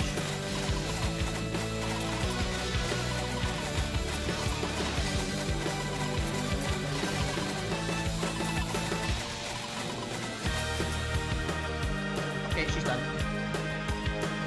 楽しかった君 say God Emperor was the main DPS. I'll take that. Alright, give me this time. Unlock Metapico. Metapico has been unlocked. By the way, they are short for Medabots Pixel Collection. You can display charming pixel art of Medabots as your very own collection. They aren't just fun to look at either. They have other useful features. Jasper, would you lead the explanation? Let's take a closer look at Metapico. Please tap here. Alright, let's try crafting with Pico chips. I'll give you some... Alright, let me see here. Alright. Equipped Medabots will also get stronger as you craft Pico cards. Plus, you can raise their rank to strengthen their effects further. Once you've got some Pico chips, don't forget to craft with them. The first step is strengthening your team. It's fun to imagine a whole bunch of cards all lined up. There are rare cards too, so get collected. Okay, so this is the other nice thing too, is essentially the farther in you go, you have a lot of stuff. You have a lot of easy ways to pick up extra passives along the way. Let's see what other names got changed. Hold on. Coma Dog, Chin Pet, Tinplate King. I don't know how I feel about that one, my guy. Samurai, Stayed, Untold, E-Red, Enteros, Mock Massive Stayed, Alphasoma, Natalis, Daggertooth, Mayside. What was that? Mayside. Arc Centaurus, Militanu, Skyrim, Panzamon, Gun King, Making Jackal First Days. Those were kind of standard. Yeah, I'm not sure how I'm feeling about all these localized names. Sanitatum. It's just healing. Like, why change that? Zoggenhorn. Hirschkafer kept his name. Why keep his but change Sagehorns? Infinitus, Fearless. Okay. Hot take. Fearlessness I could see crunching down because his full name in JP is Fearlessness. But given he's based off, I think it was the Honey Badger, I can kind of see that. So, crunching him down, I'll accept. I will take that one. Gearix. Okay, I'll take that one. I will accept that one because his JP name of Katakata Mawaru is kind of a mouthful. I will accept that one. That one's okay. Partikel, Grun. Why? Genius, he stayed. Princess and Principal.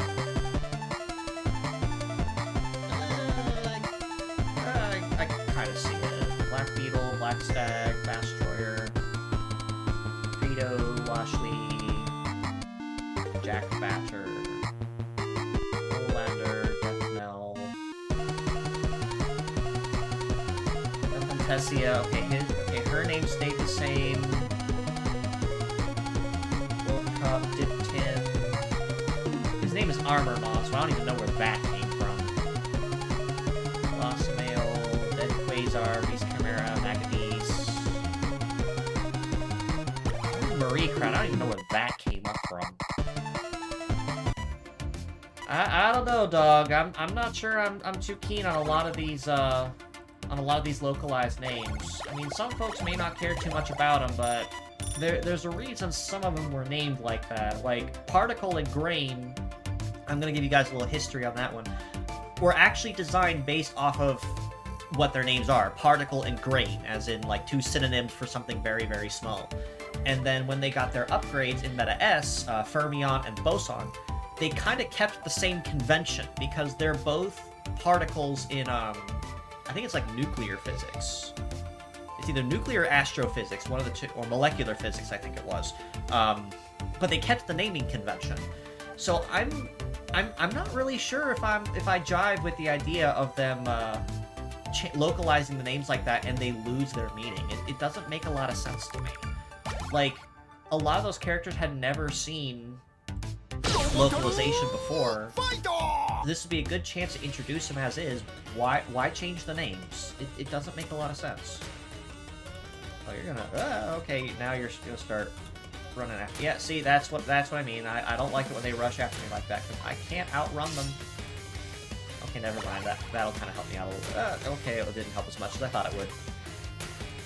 Yeah, see, now we're starting to get to where it's going to start checking my DPS much more readily. Yeah, so I just gotta stay moving.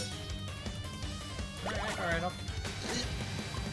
I didn't want to use that immediately, but I have much of a choice.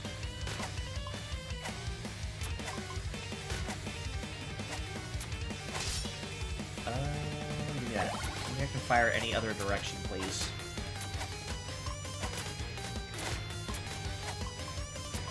Yeah, so it's definitely starting to level the difficulty up now. So if I'm falling behind, then it's gonna definitely be letting you know.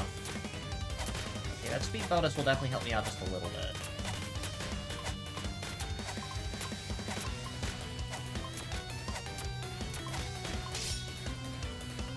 Give me the energy oil. I'll take some heal over time.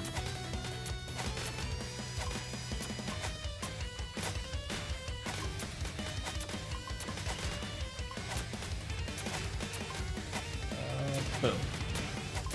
Also, probably going to be obvious, but I'm going to say it anyway, do not touch the mini-bosses, because those things hurt a lot. Unlike the regular fodder, which will kind of just tap on you over time, these things hurt a lot. Like, if you get brushed up against one of those things because it got pushed from behind, it will cost you your run. It will absolutely cost you your run, and there's nothing you can do about it. So, just make sure you keep a pretty healthy distance between you and the boss at any given time. Or mini-boss, I should say. There's some where you have to get close, and the mini-bosses like that aren't too terrible, but, just be mindful of it. Let's see. Oh, good, give me that. Just in time. Here. Well, hi, Yuki-chan. Welcome back.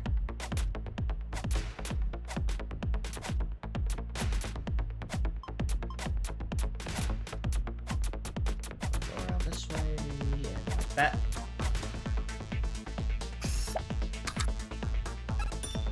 I will take that. I will accept it.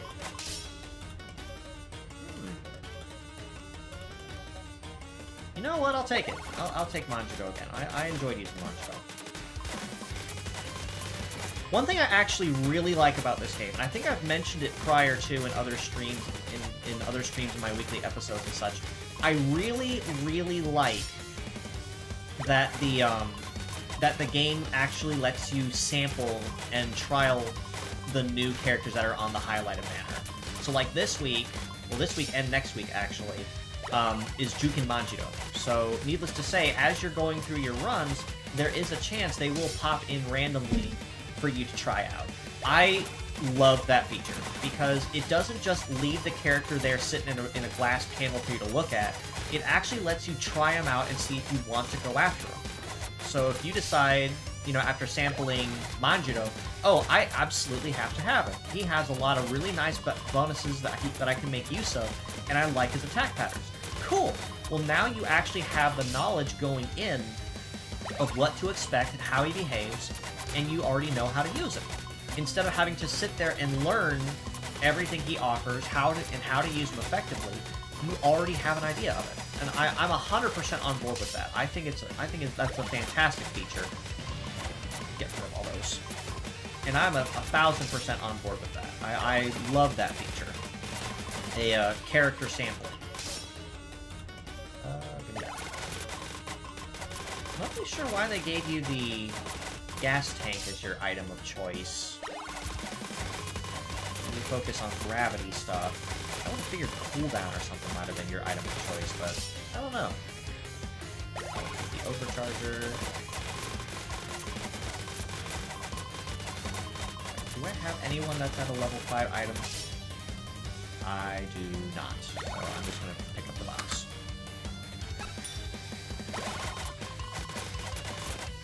I highly suspect that they're focusing on Manjiro this...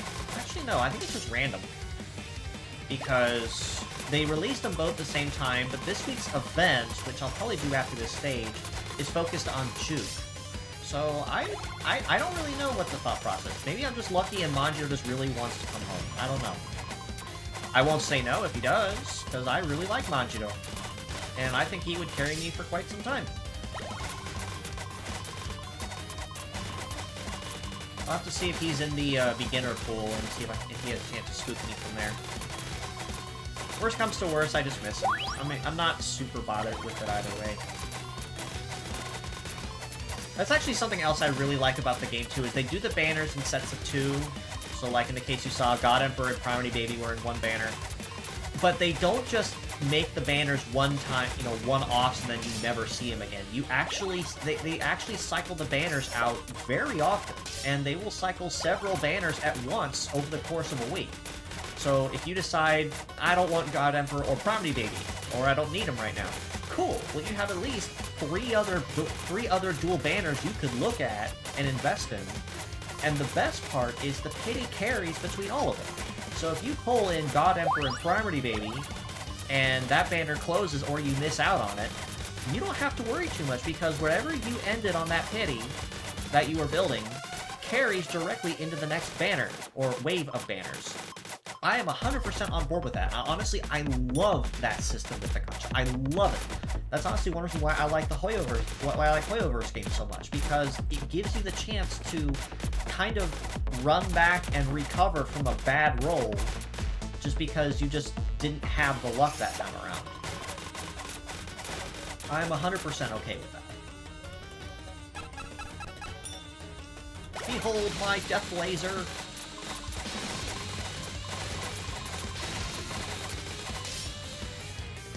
Now, of course, I will mention that the controller is probably a lot easier to play when you're actually doing it on mobile and not on PC like I am, so if you see my cursor like running off screen or me clicking in random places, that's probably why.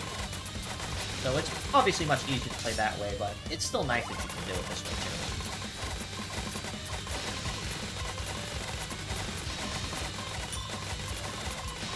Oh, goody, give me that. Right here. Just stand still and let it all come to me, but they have things shooting at me, and I don't like that too much.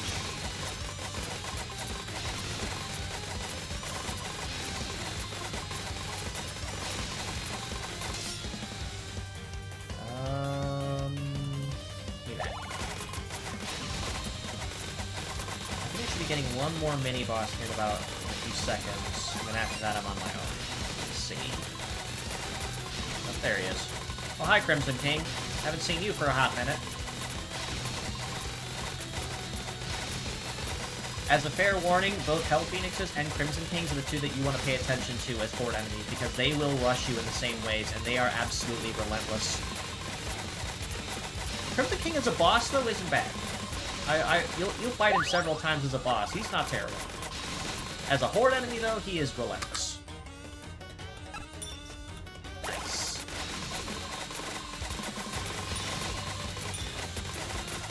Take that electromagnet. Give me that.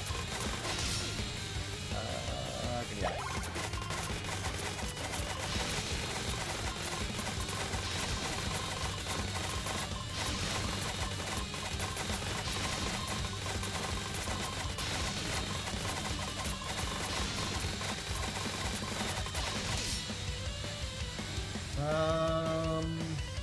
I'll take more damage though. I'm doing pretty good with my HP right now, so I can keep things off of me. Honestly, I kind of would have liked better if Manjiro's sword swipe kind of like auto-targeted the closest enemies instead of just direction of travel. Because at least in that way, it gives you a little bit more coverage either from the front or the back end based on where you're going.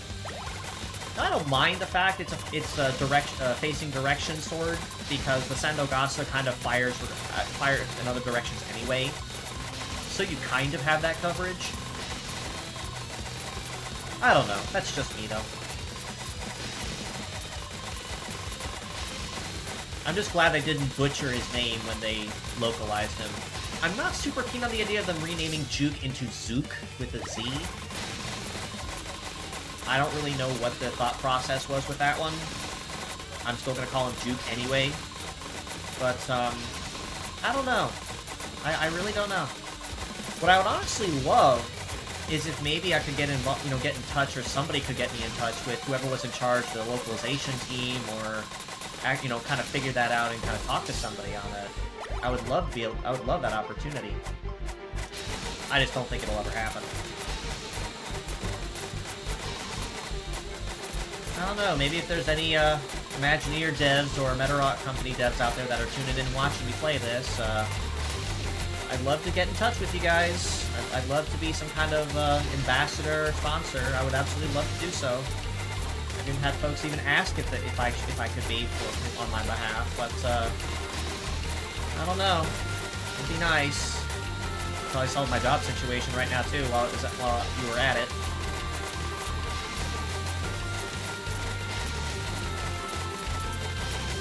There we go. Now we set up.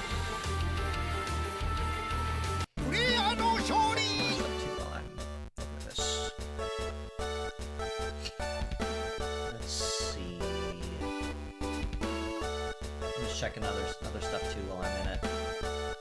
So good. So far, so good. Nice. Nice. Okay, let me see here. The event, that's what I was gonna do. Okay, so this is the other really cool thing I like with the events, is they cycle it up every week, and it's a different type of event relative to what's going on. And they have different types, too. So they have Dark Row Battle like this, which is more or less just Battleship. There's not really any easier way to explain it. It's just basically Battleship. So essentially it gives you a grid, you have to basically pick a spot, and okay, so it looks like there's somebody close by. It's like a mix between Minefield, no, not Battleship, it's what's that other game? Minefield, that was it. It's a lot like Minefield. Okay, yeah, so it's somewhere between these two spots, so I'm gonna guess he's right here. Yep, there's one of them. There's another one here, so I'm gonna guess he's right here. There he is. According to this, there's another one sitting around. Is he right here? There he is. Alright, so that's gone. So the last one is... Oh no, he's sitting right there. Let's try here. Oh, there he is. Perfect. That worked out. Didn't waste any shots. Okay, let me see. Okay, I didn't want to shoot there, but I'll make it work. Okay, so somebody here didn't shoot in either of those, so he has to be on this side somewhere. Let's try here. Yep, there you are. Let's try over here. No. Let's try down here. Alright, well that got lucky. Okay, so, and then of course you have your milestone rewards up here, basically just the more missiles that you use and such, the more this stacks up. You also have a reward exchange as well, which is kind of nice, so you can pick it up for extra resources or tickets along the way. I am going to forewarn you up front. These items right here, the 3,000 and up, I'm going to kind of cut you guys short and let you know that if you plan to shoot that high, be prepared to spend some money. Because while it does mean you can get a free juke out of this, or you can choose one UR of choice up to a degree, you physically can't get this high free to play. You just can't. So just be prepared. If there's somebody here that you absolutely want for whatever reason, it will cost you a little bit of cash. Now, the nice thing though, random UR bot up here is excluding. Okay, so yeah, these are just random UR. So basically, these two are like fodder, to the way I'm understanding it though.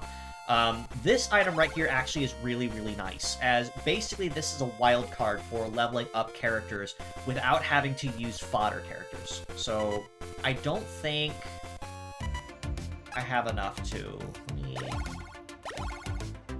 Yeah, I can't level up anybody right now. So basically the really cool thing is if you notice here, for instance, you see this item right here? So basically that's a wild card item. So I don't have to forfeit or sacrifice any of my other URs just to level this up one level. And unfortunately those only last up to UR and higher. So it's fairly simple.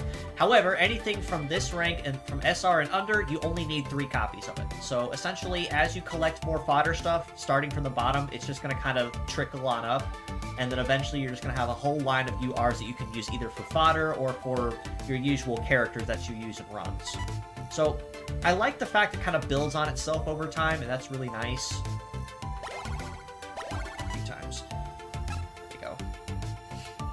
and it kind of keeps itself going. So it's really nice. I enjoy that. There's a lot of pros and a lot of cons to this game, and I'm kind of discovering them as I go. But overall, my thoughts on the game so far is we're just kind of trucking on through here. Where are we at so far with time? We're about an hour 42. That's not bad. We're not doing too bad. So we might keep going a little bit longer to see where it's going. So.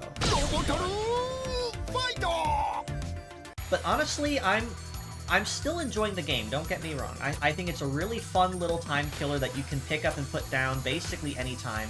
Go away, please. Thank you. Thank you. I'll take that. It's a neat little time killer that you can pick up and put down basically anytime, and doesn't really require any kind of major investment in order to play. Yeah, see, that's what I mean with the Hell Phoenixes. They're going to be really annoying with that. This might be my first actual loss. Go away. Never mind. I always wonder what made Alec Bear so different. She actually fires a lot faster than you can. That is worth keeping in mind. Okay, now I feel a little bit better about this.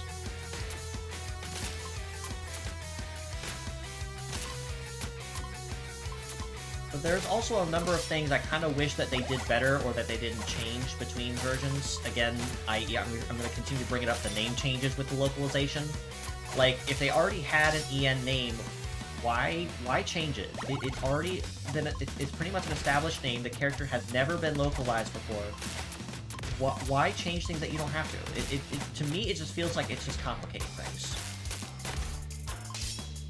But that's just my thoughts on it overall.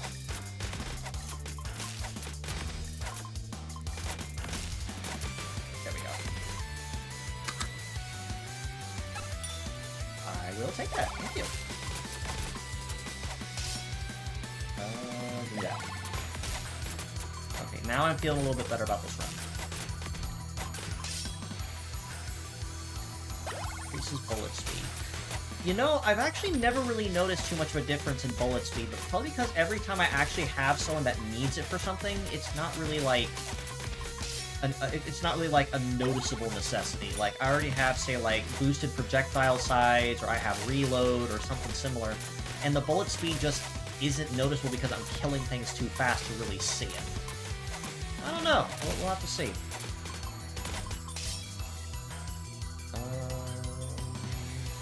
Give me that.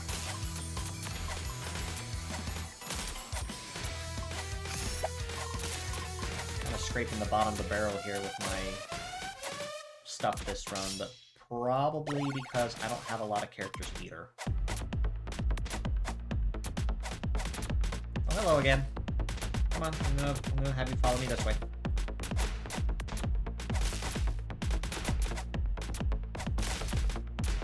And then around here. Okay. I was about to say, I really would not want to use that bomb item this close. I would like to kind of save that for when I get overrun. Like... kind of like that. That's starting to get a little close.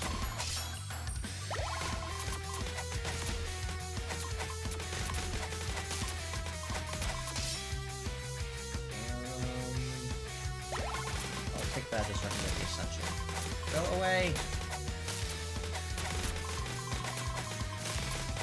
Skyrim would actually be really handy right now to stack on top of that. I'll take it.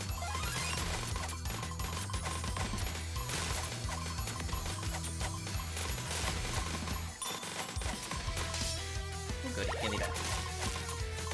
I just need one more and then I can get the high item.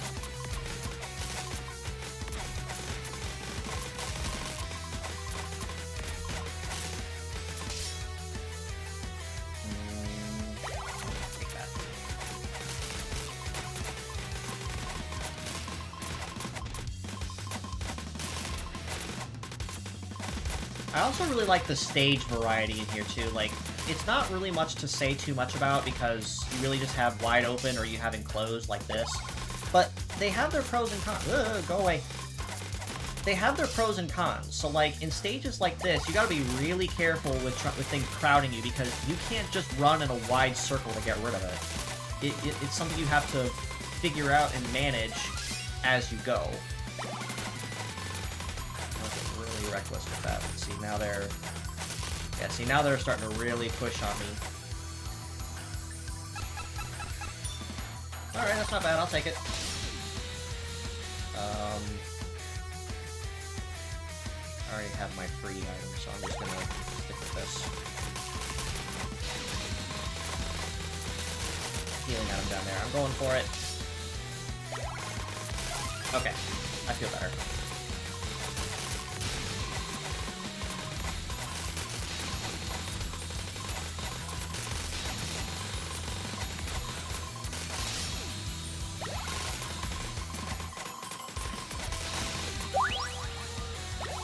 Take that. That helps. That helps a lot.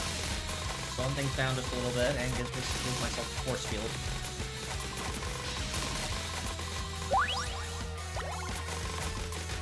Maybe stop running into things so that don't die instantly.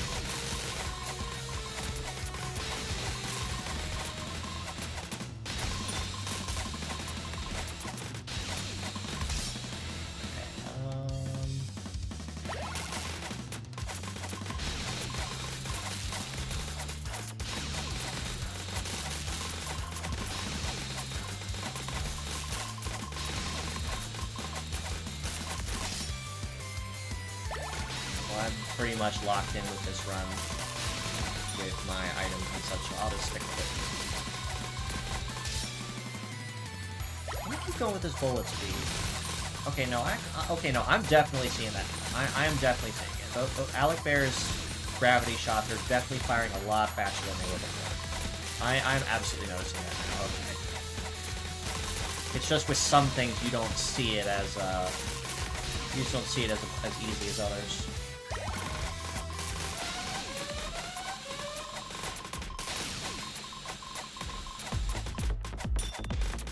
Here.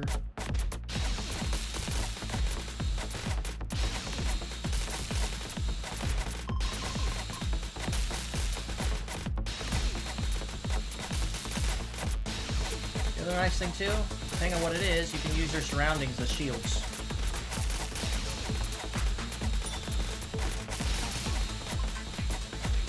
Just bear in mind that there are some things that will not count towards the shield.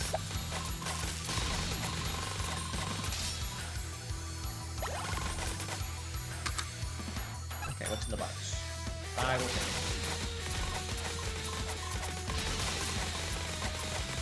Okay, yeah, these things are firing a whole lot faster now. I can definitely see where that bullet speed comes into play. I can see it. Look at that.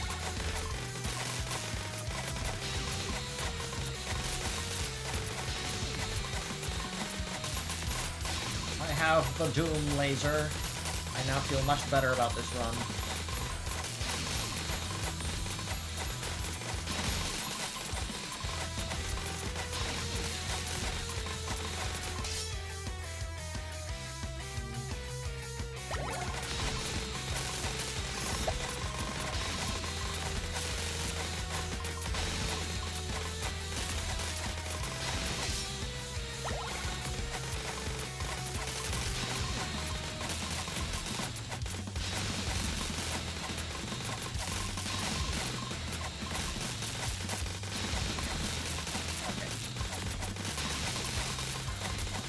That.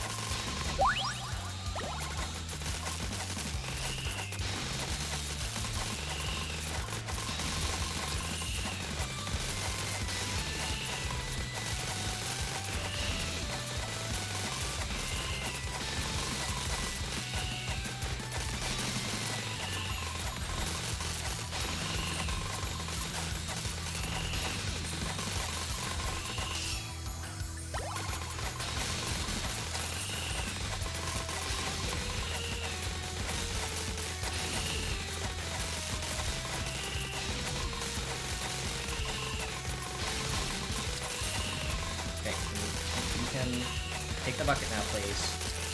Thank you. There we go. Let me see. Hub, I do see you in there. Welcome, welcome. Glad to have you. We're just taking on the endless hordes. I have in my possession a massive death laser.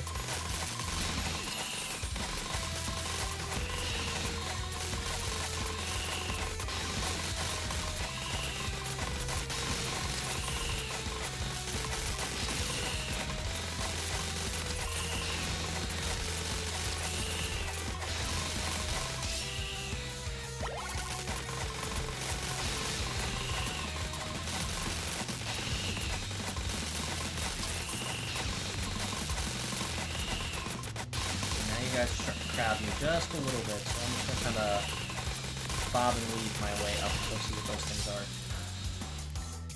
I will take the extra damage. Another healing tank, I'll leave that alone.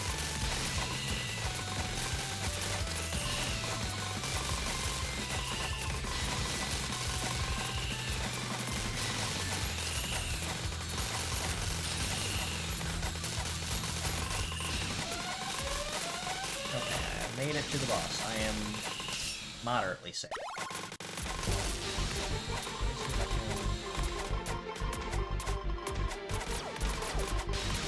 Come on, Keep Turtle. I forgot you were the boss here.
I've got enough of a mobility push that I can actually hold my own decently well.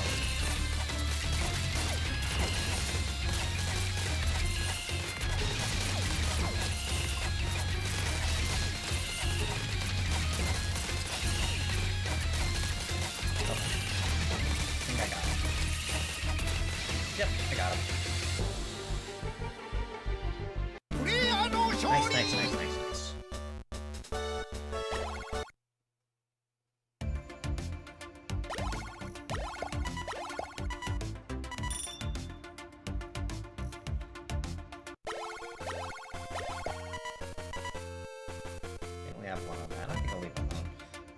Where am I at so far? Stage 8. Where are we at with time? 1:55.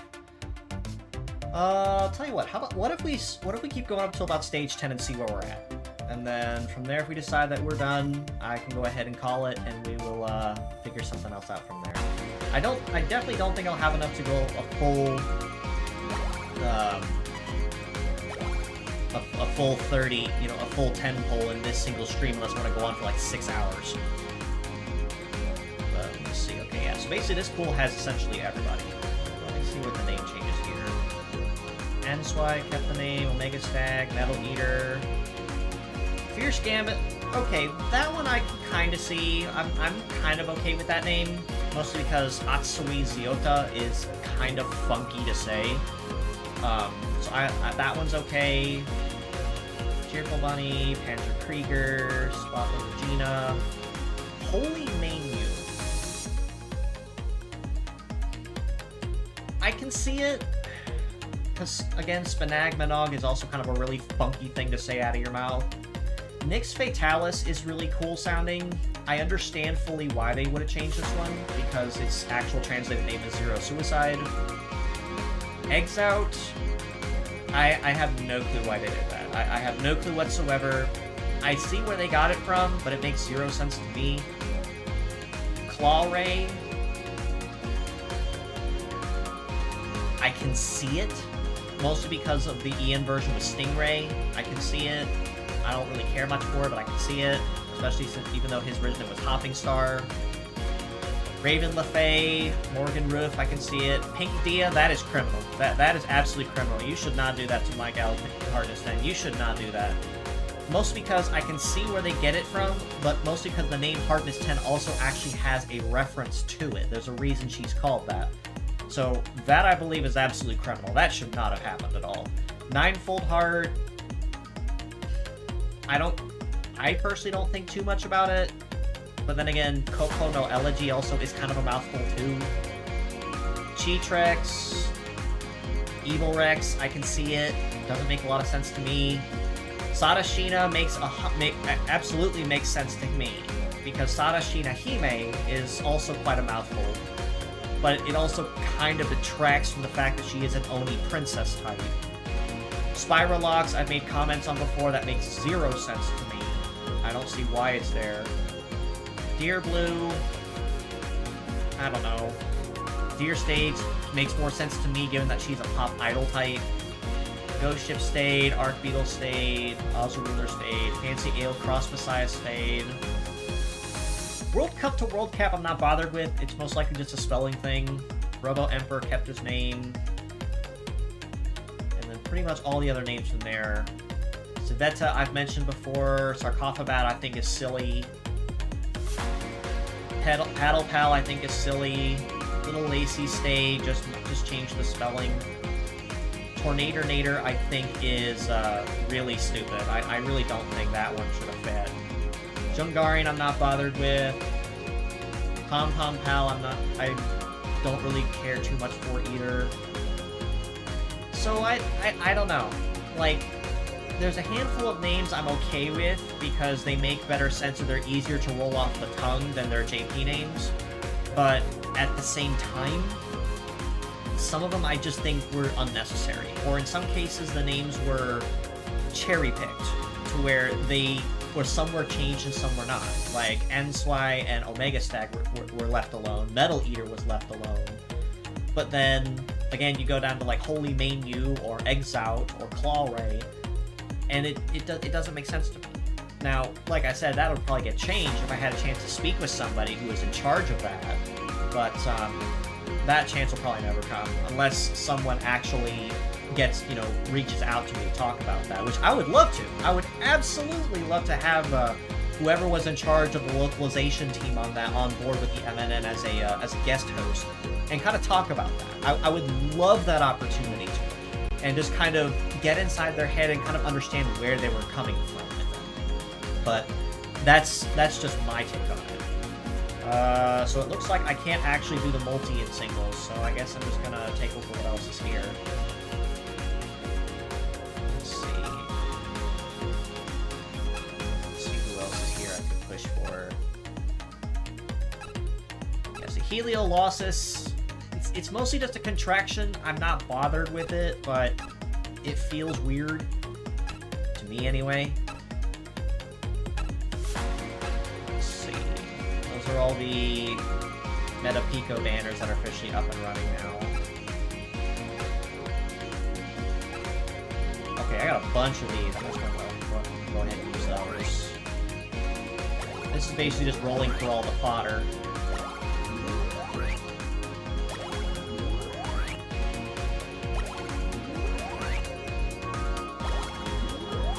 This is probably gonna give me some real nice stuff once I get that pumped up. You know what? I don't know. You know what? Let's try it. Let's make a roll and see what we get. Okay, hi. I didn't expect to see you so soon, but I'll take it, I guess.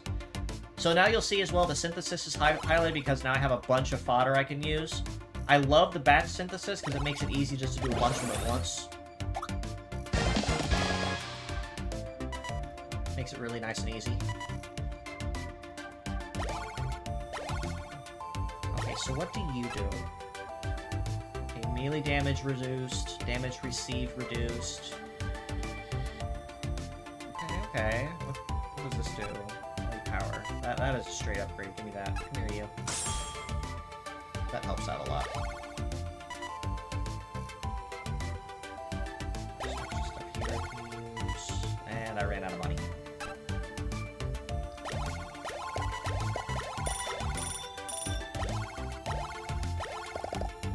I'm about to do another single, so let's do that.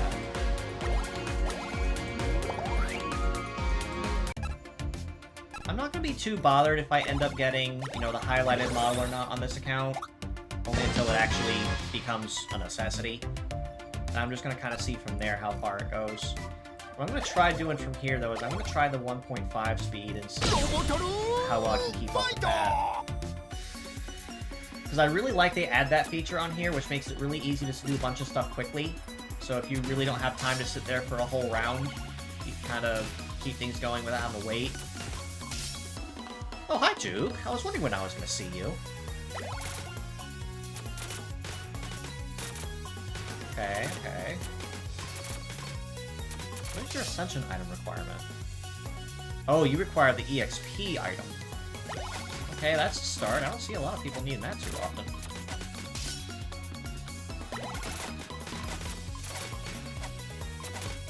Okay, I don't mind Juke's thing too much. This isn't too bad. Let's do Greaves. Okay, I love that Juke's bullets also pierce, so they actually go through things. Makes it a little easier to hit multiple things at once and not have to worry about them. Give me that. Plus the EXP item is nice, which means I get more bang for my buck.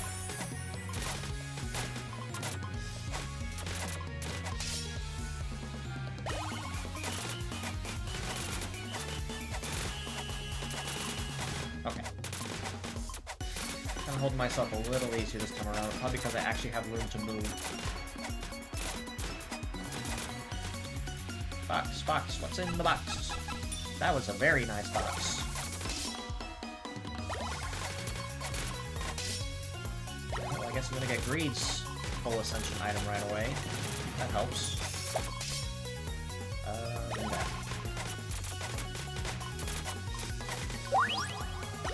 Greatly expand range. Okay. Greed honestly has kind of a really nice weapon, really nice skill too, but you have to time it. And it has a wicked cooldown and recharge on it, which is probably why they gave him the mobile radiator.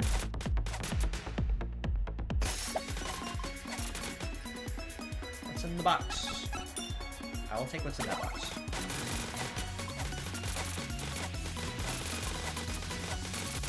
Okay. Additional attack in movement direction that activates critical at set probability. Okay, cool. So now I have a shot that actually has a crit chance. I'm okay with this.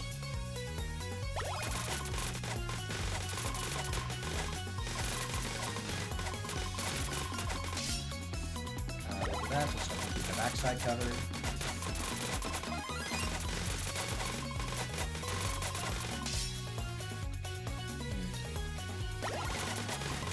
Hindsight, I probably should have gone after the damage, the overcharger. Oh well.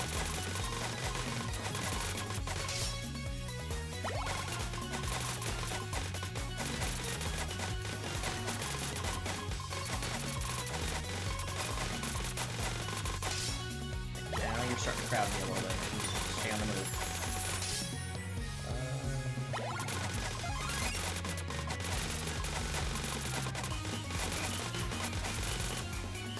See what I mean about the about enemies being about those bosses being pushed. Because when they start getting pushed around, that's where things get real tricky. That's where things get real problematic. Second direction transforms into a pierce attack with guaranteed critical. Cool. I'll take 3 crits. Oh look, there's Manjiro. Let's try both of them at once in the same run.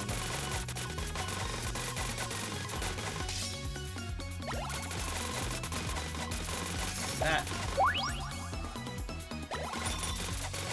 Now I get to have my Death Laser back.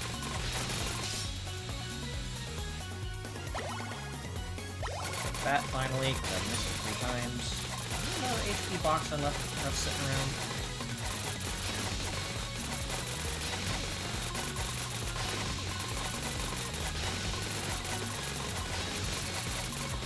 No, but that helps.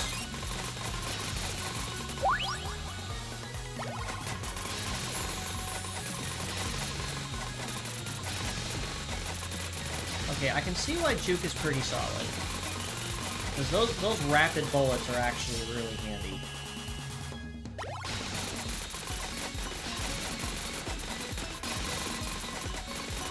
The guaranteed crit actually is really nice too. I don't know, they're both honestly pretty solid.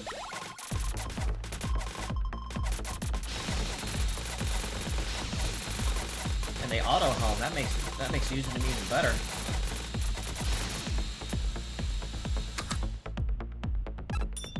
I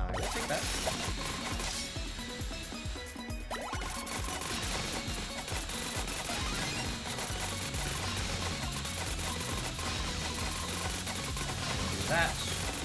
This. Yes. I'll take the healing tank. I thought I had the healing tank sooner. Oh well, I guess I probably just wasn't paying attention.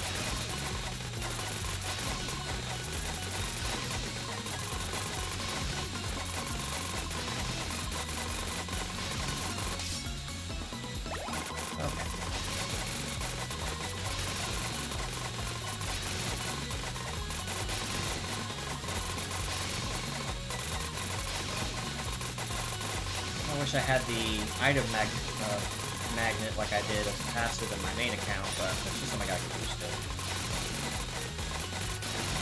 Alright, let's clear the stage a little bit.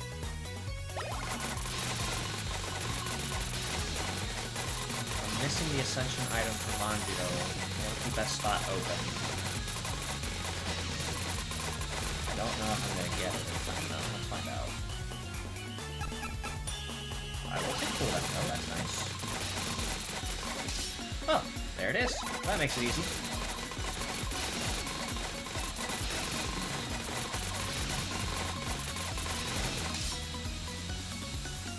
I will take boost cooldown.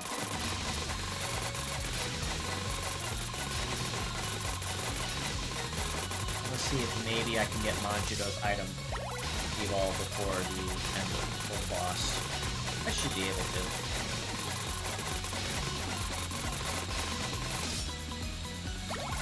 Cooldown. What cooldown? All my stuff fires instantly.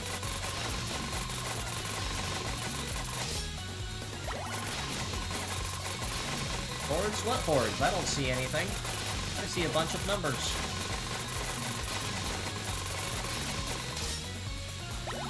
Extra cooldown, I'll take it.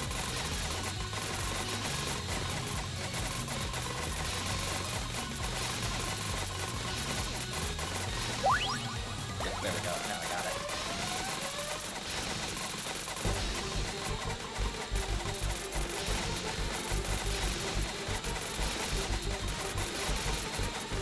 Yeah, see, Greed's beam attack actually becomes really good after you get that fully capped out cooldown.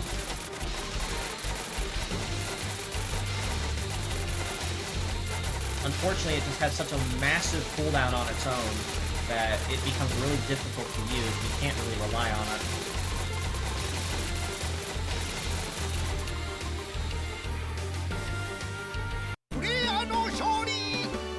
Let's see here how we're doing so far.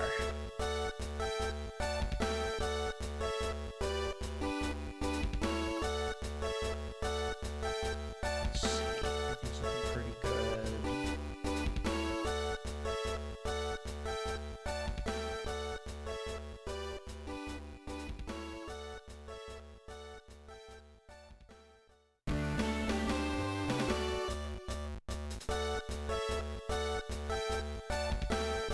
Let's see here, I'm just checking some other stuff.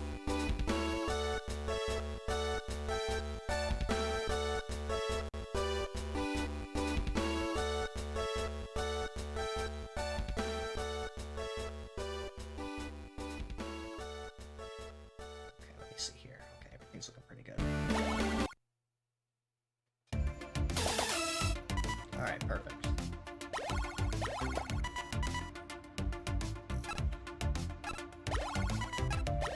ahead and cap up those. I have some extra parameter boosts. Stage 9. Alright, yeah, so what I think I'll probably do is I'll probably speed run all the way up to the end of stage 10, and then I'll probably call it from there. Let me just check a couple other things real quick too while I'm at it. Keep up with things.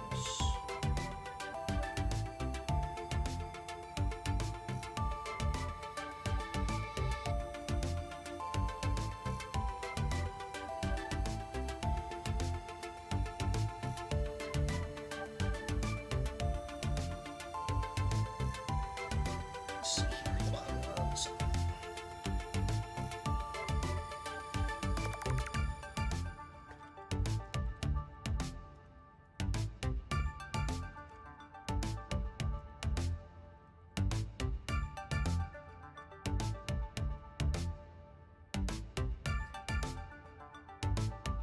Check on conversations and such while I'm doing this. Just bear with me real quick, folks.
So what I'm gonna do, I'm actually gonna do a quick search just to say that I did.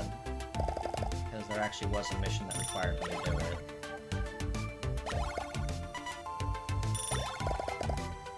Alright, cool, I don't have to do another single there. Honestly, that's one thing I really like about the banners, like I said, is the fact that the pity carries, so you don't have to worry too much about... Oops. You don't have to worry too much about, losing anything from there. It doesn't feel like as much of a waste. Let's go ahead and turn the speed on. I see they're going to start with Hell Phoenixes right away, so I'm just going to grab that.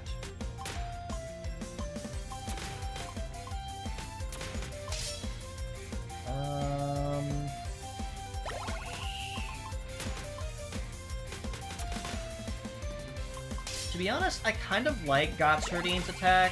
Well, I do, but the problem is it leaves such a wide gap between you and the enemy, and doesn't actually get good until you have at least 3 or 4 of these circling you. Like, it's not terrible. You're supposed to attack in direction of random enemy. I'll take that. It's not a terrible thing to use, and if you need something kind of reinforced, like a force field style type of combat, it's not bad. But just bear in mind that it does require a little more investment than others. Hi, Juke. Come on up. Come on in. Man, I lost a ton of HP trying to thread that needle.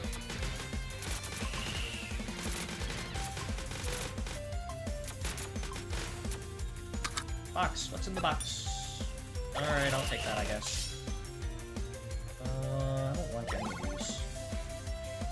I will take that, though.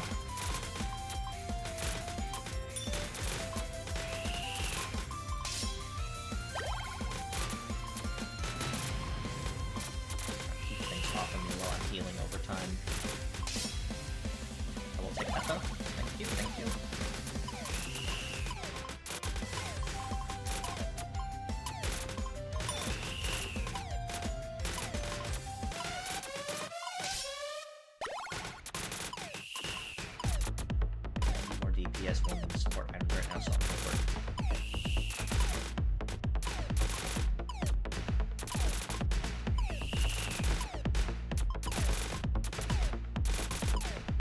Alright, around.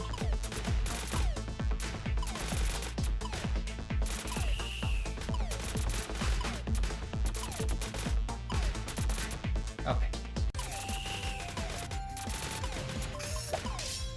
That helps a lot. Thank you. Thank you. Thank you.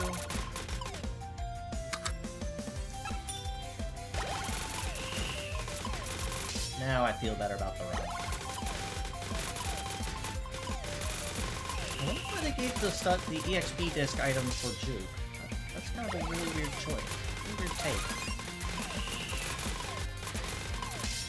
I won't complain too much, though, because not a lot of characters actually use that item. Or at least, in my experience, the ones I use don't really deal with it all that often. I didn't actually have to start using it until I picked up a couple of medallia that I have to use in my main account for it.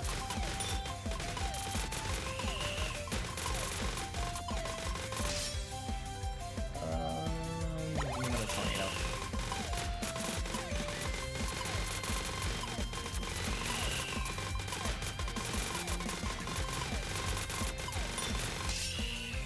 Now things are starting to get a little hairy.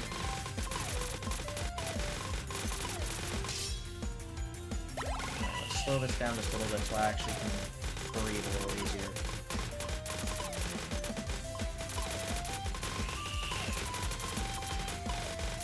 See, now they're starting to throw things at me that I can't exactly keep up with.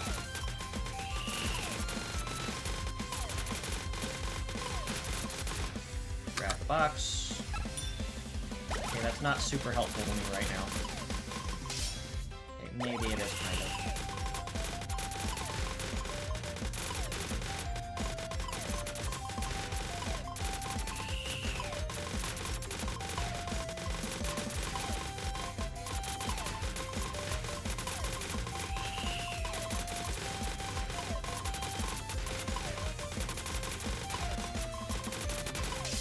Okay, I find it rather interesting that Juke's crit item is actually just like a armor-piercing bullet.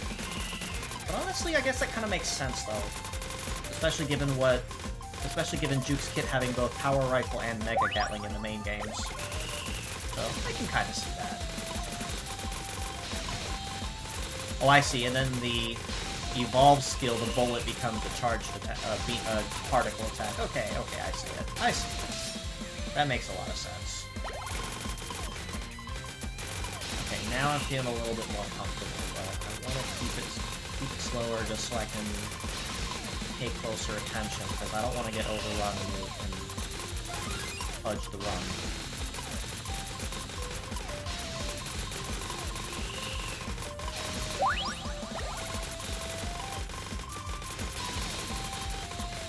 Yeah, see, they changed it to a particle attack with the evolve skill. Okay, so that's definitely a nice roundabout back to his main one.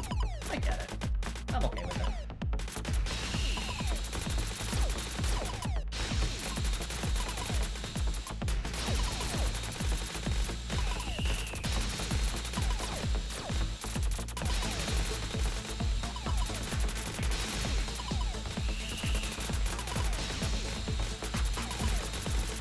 Alright, go down, please. Thank you. Oh, what the fuck? Oh, I didn't lose stuff everywhere.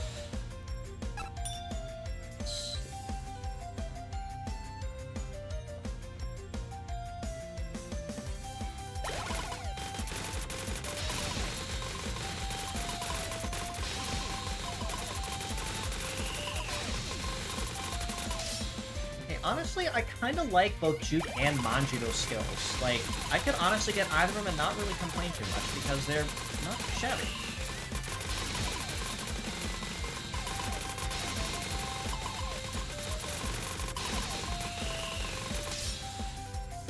It really built me up on the magnetism to form those gems in, though. So I guess I'll take that. That helps a little bit.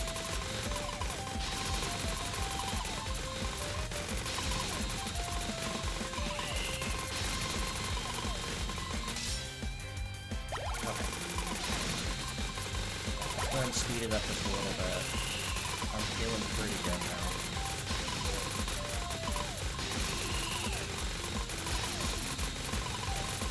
Ow. Okay, we got too close.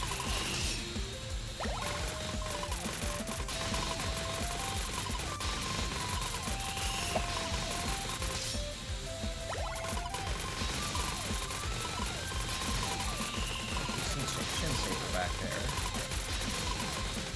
You will learn to hate Shin Saber enemies as you play the game too, because as fodder enemies, they throw these little projectiles out after you kill them, and it kind of makes it annoying to have to dodge them, especially when they add like 20 or 30 of them at once in boards, and you have to like really do some acrobatics to dodge. As bosses, they're not terrible though. You know, now that I think about it, I don't think I've ever seen them make Shin Saber a stage boss. I don't think they ever have. I actually never noticed that or realized it somehow. I wonder why they didn't.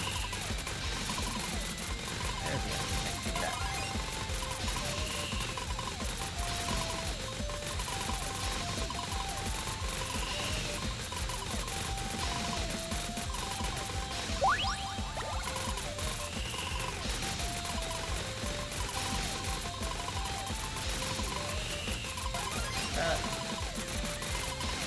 Yeah, I think my DPS is starting to falter here. So I think going forward I'm absolutely going to need to start pulling some stuff to get some extra dues. Alright, Rakusho, let's dance.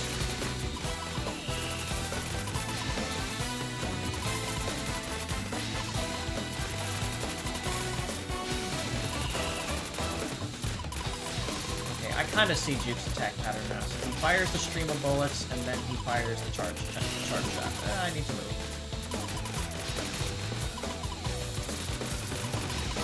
The machine gun spray does track, though, which is really nice.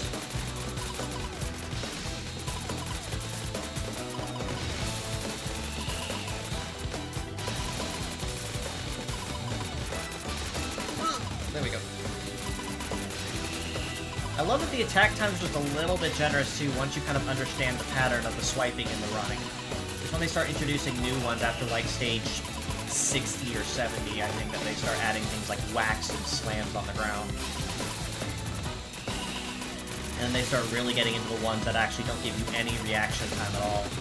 Like, I can tell you, as an example, Smilodon's, when he does that jump attack, like what Rapusho's been doing, he doesn't give you any leeway or preparation. When you see that circle, you better already be running, because he's going to be stomping on top of your head.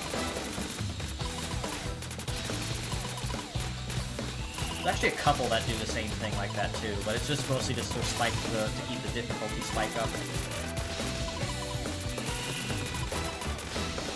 So far, I'm doing pretty solid, though. Whoa, like that. Move. Thank you.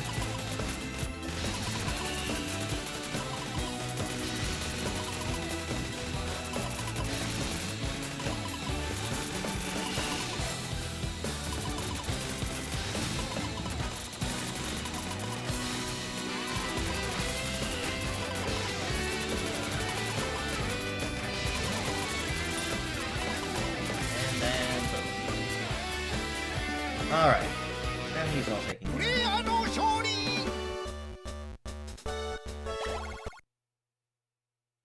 Alright. Ah! First DPS check. Lovely. Alright, so... let's see where I'm at so far, so we can get some extra goodies here going. There we go. Alright, so I got lots of these I can use. So it's around here somewhere. Let's try here. Nope. Is it up here? Yep, there it is. And no, it's not around there. Okay, so it's around here somewhere. Let's try here. Yep, there it is.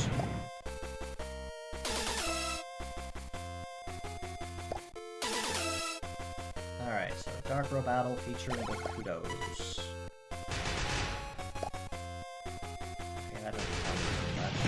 There's one of them. And there's another one around here. Let's try the other side. Nope. Right here. Yep, there we go. That's 2 of 4. Alright, there's one hiding around here.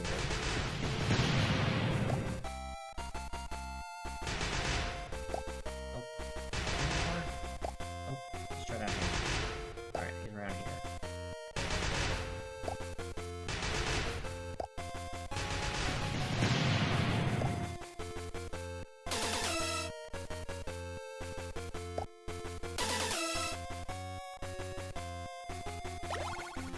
Alright, so I'm gonna batch collect those.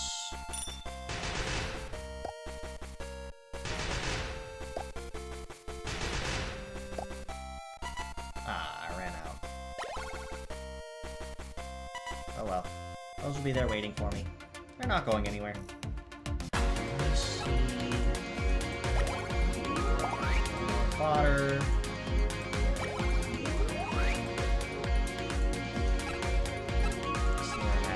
See if I picked up any other tickets, but I realize, yeah, I got one here. All junk. Well, not exactly junk. Well, in my main account it would be considered junk, but in this one I'll take it since it actually gives me some nice stuff I can use. Almost enough. Okay, that gives me enough. I can keep going a little more.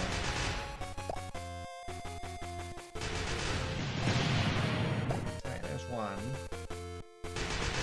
Okay, well, clearly y'all are hiding around here somewhere. There's 2. So 3 has to be here. Around here? No? Oh wait, what am I thinking? It said it's up here somewhere. There you go. I'm dumb. I didn't notice the circle under that other one. Alright, so I'm gonna grab those. Extra tickets and the wallpaper. Anyone here? No.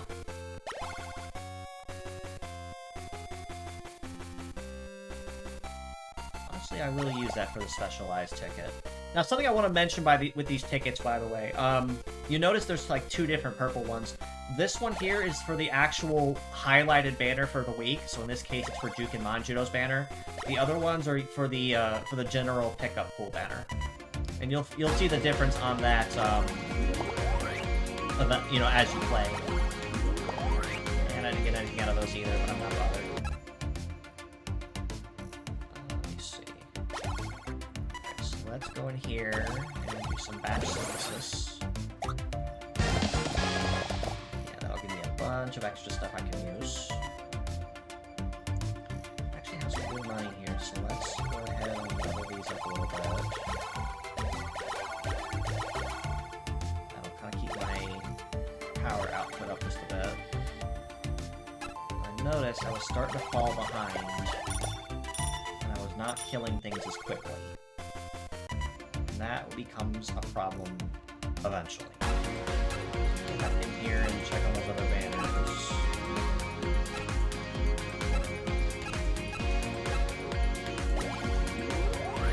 And nothing there. That's fine.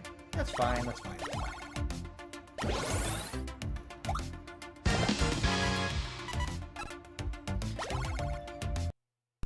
Alright, infamous Beastmaster blocking the way on the stage. Most feared of all. Miss Susanoo couldn't clear the stage no matter what she did. That's why she's calling on you. I developed it myself, but it has me completely vexed. I just know you'll be the one to accomplish what I couldn't. Alright, Beastmaster, let's dance.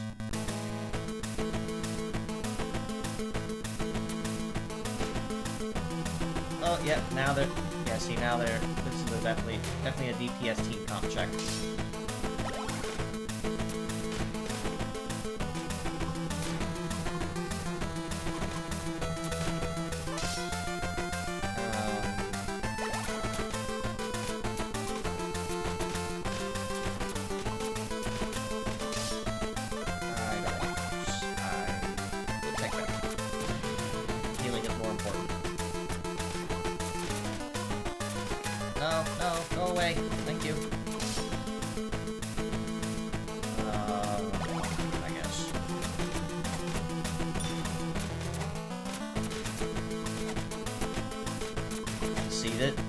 This is where your first actual team comp and DPS check comes in, because if you're not dealing enough damage, you're definitely not going to be going anywhere. Luckily, I'm picking up some stuff that keep me going decently well, as long as I'm not careless. I'll take it.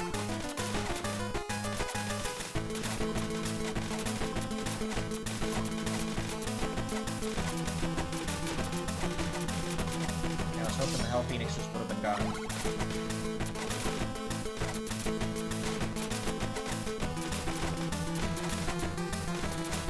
Be gone!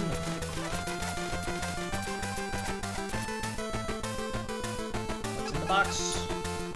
Alright, I'll take it.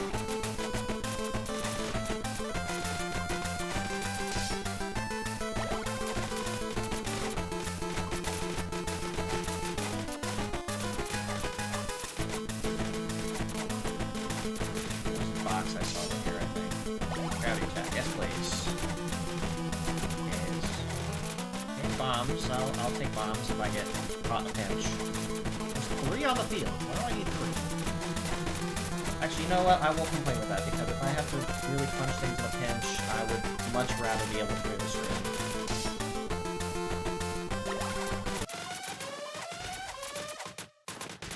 Okay. I actually lived through that. I didn't think I would.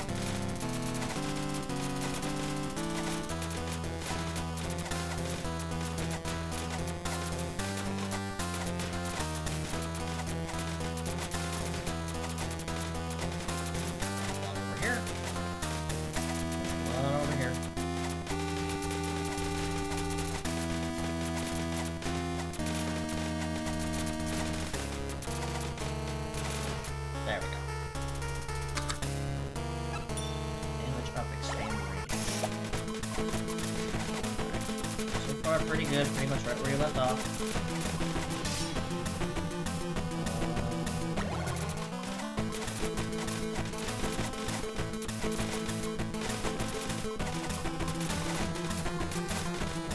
not use that HP tank if I can help it. But once I can get my super laser up, that should help tremendously.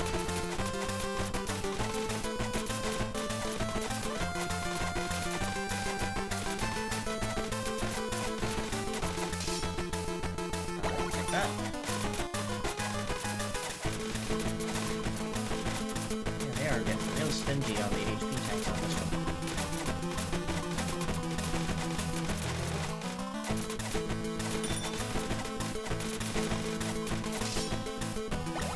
That. Next ascension means I get super laser.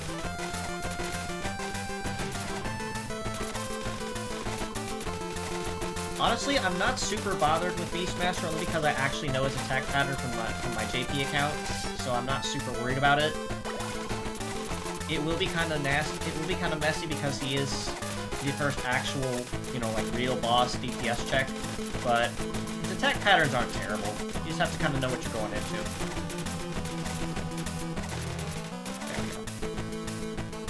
What's in the box? I will take what's in the box. Thank you.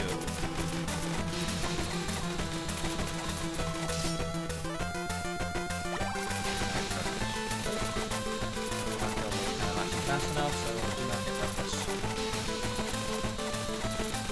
No, I'm gonna save that bomb. What beast instead?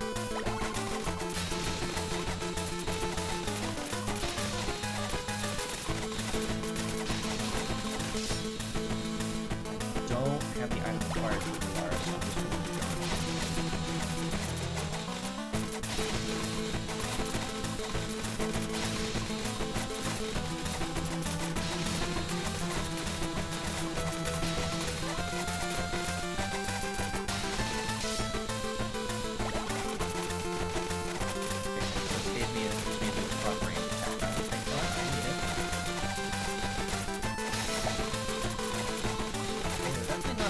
with the electromagnets this time, though. That's nice.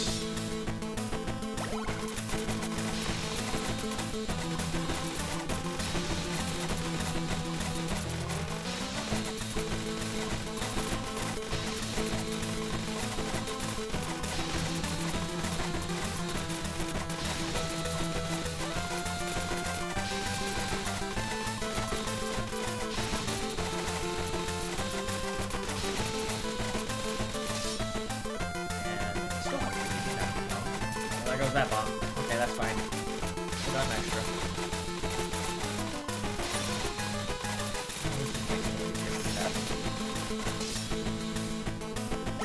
Man, they are definitely not going to need that item for Lars.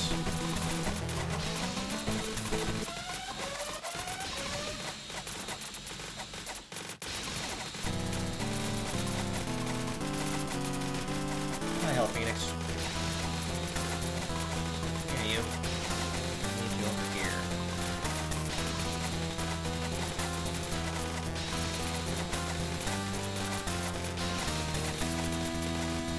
Send you that way. I can't believe I dodged that. No, kinda hoping I'd keep that thing, keep the barriers up, but I don't really need it per se.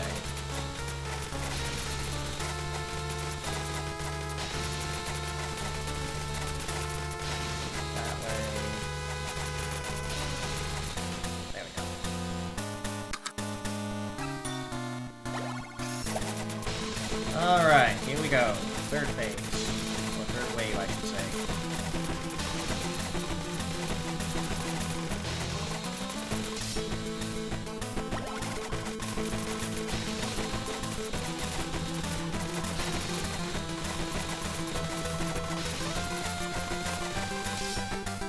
I just realized I gave me the item for Lars there. Missed it. Oh well, I'm not worried too much. I will take this.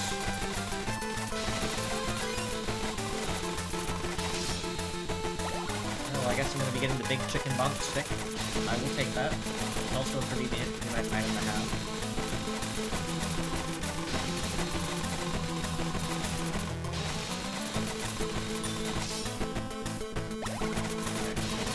Stop being careless, though. Come on.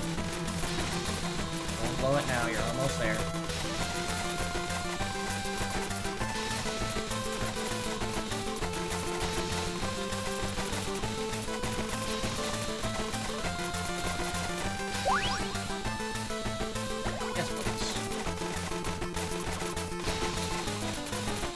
feet.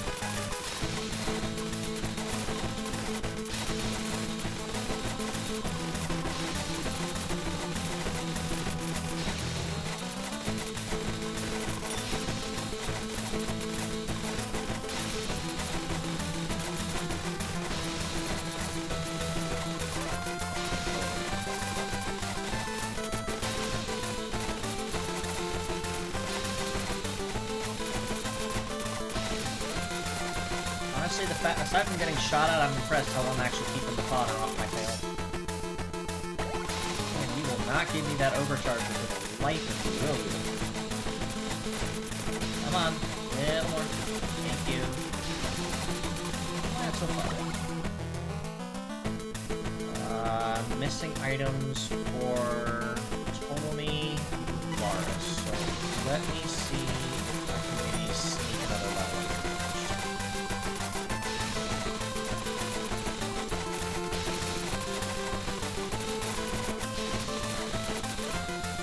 I guess I'm picking it up anyway.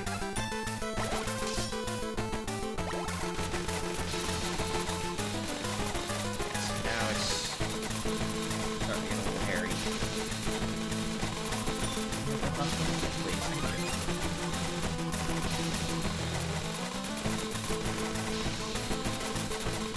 Anything tank up there, I probably won't conserve.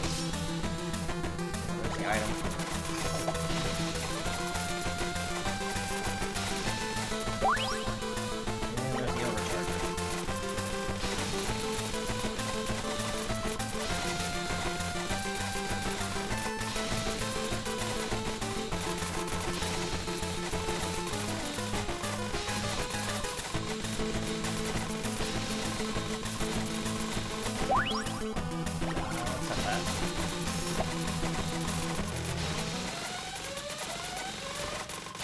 Well, I guess I'm not getting them all capped out.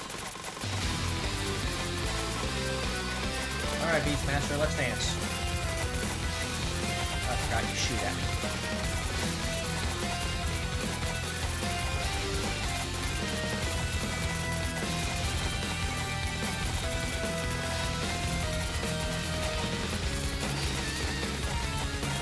Fire the missiles, fire the gravity attacks.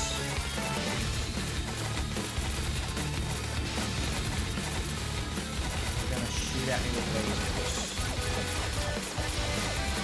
Alright, so this is the attack that threw everybody off when it first came out. I think I got the pattern down. Ow.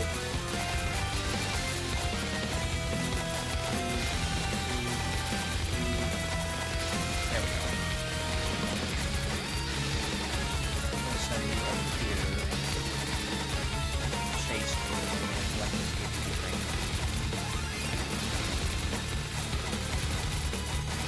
I normally can do that a whole lot more casually, but I'm not running nearly at the same mobility speed I run on my main account, so it's a little weird.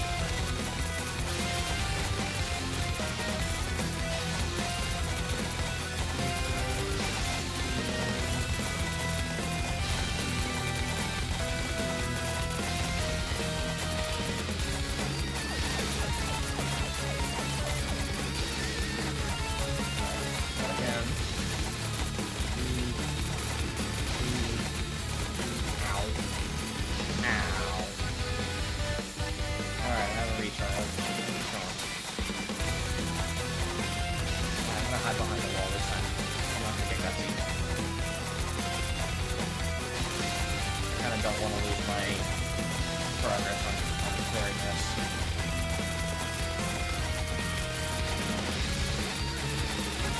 Granted, I could technically even use a bomb item, but that only gives me so much grace.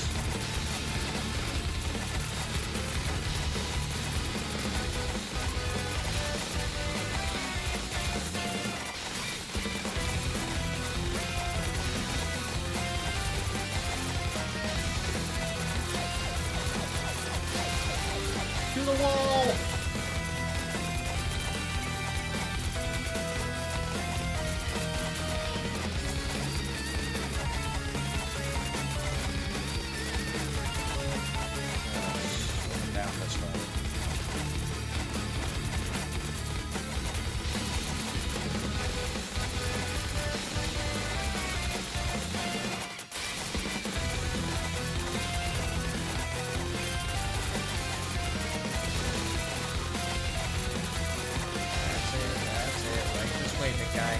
This way.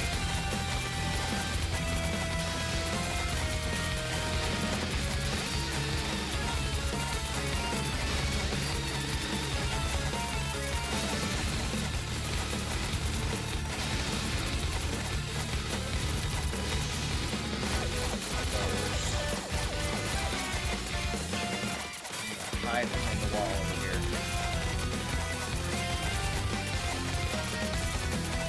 So the nice thing is most projectiles and gravity balls will be stopped by obstacles and walls.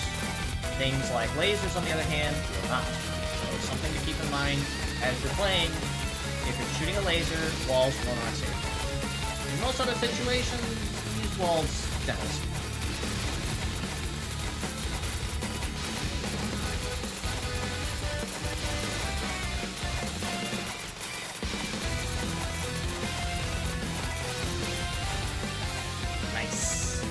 Aye.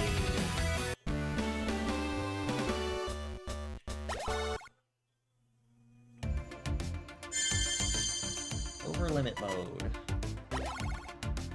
Alright, challenge has been unlocked. You can take on previously cleared stages at higher difficulty levels. There are 3 levels of difficulty. They're all quite tough, but you won't use energy in tackling them as many times as you like. You also require research data runs from stages hard and up. Give them a shot when you are feeling confident.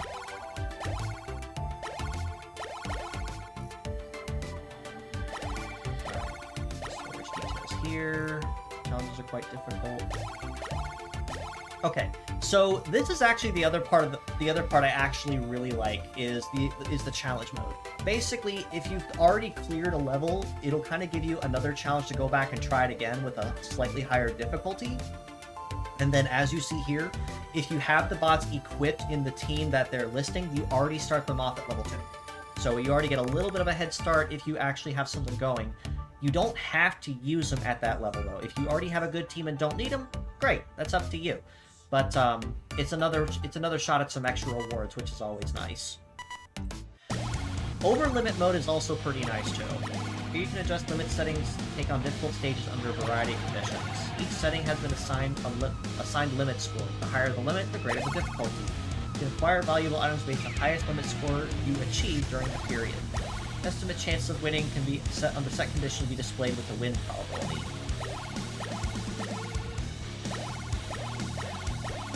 So the nice thing about this too is that this also does not have any limit or requirement for energy. You can challenge this as many times as you want. And the nice thing is that you can also adjust the difficulty relative to how difficult you want it to be. So if you want something really easy, I mean, obviously I'm not going to be doing this anytime soon because I have nothing here. But you can change the modifiers to see what you get. And then, based on how far in you go, you can get extra rewards for it. They added Medarot tickets in this one. That's actually kind of nice. So we'll go ahead and find some last tail end rewards here.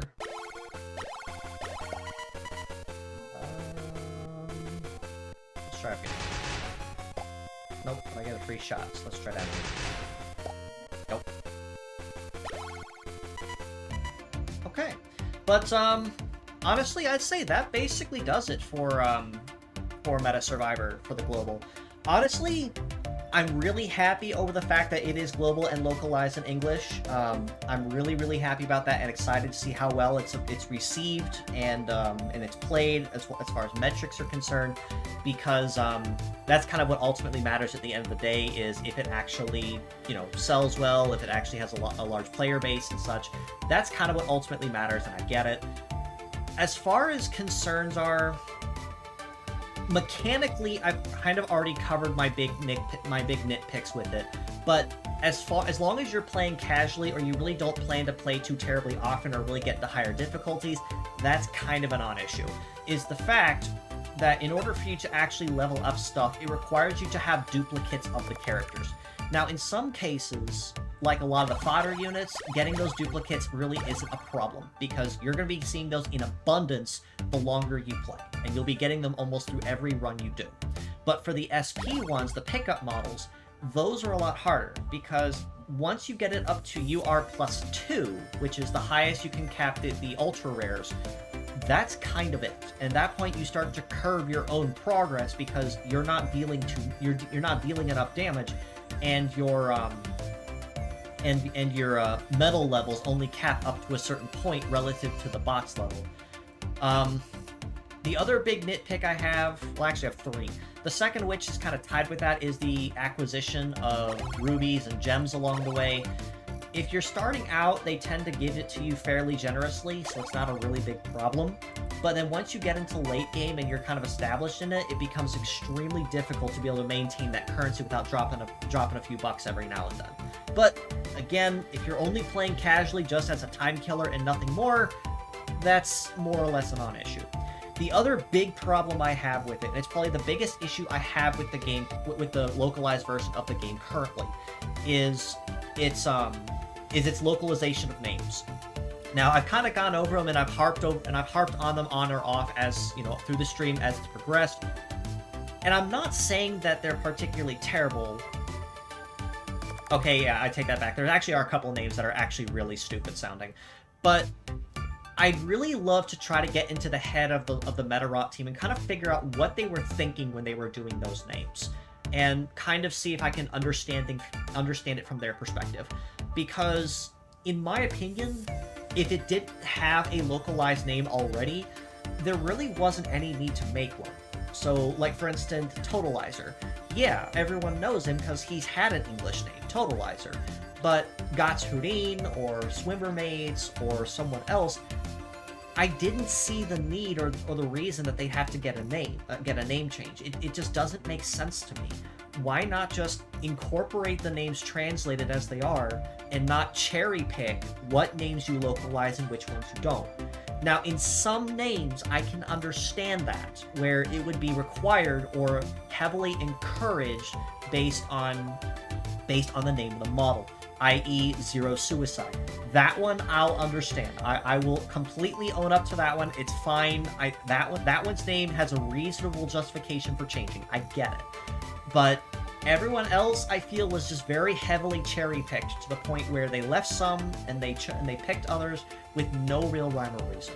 So I'm really hoping that gets acknowledged or talked about, or they give the opportunity to kind of change the names back to the direct translated ones in the English language, but that might be asking a bit much. Overall, though, I think the game is very fun. It is free to play. It does not require any monetary investment if you just plan to play casually. It is a fun little time killer that you can play pretty much any time that you find yourself with extra time on your hands. You can pick it up and put it down very easily. It's very simple to learn.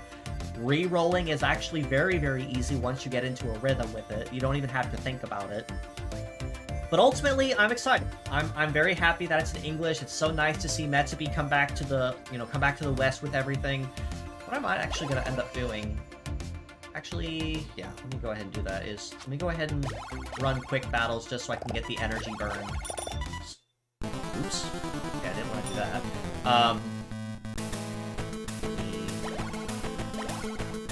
Close that.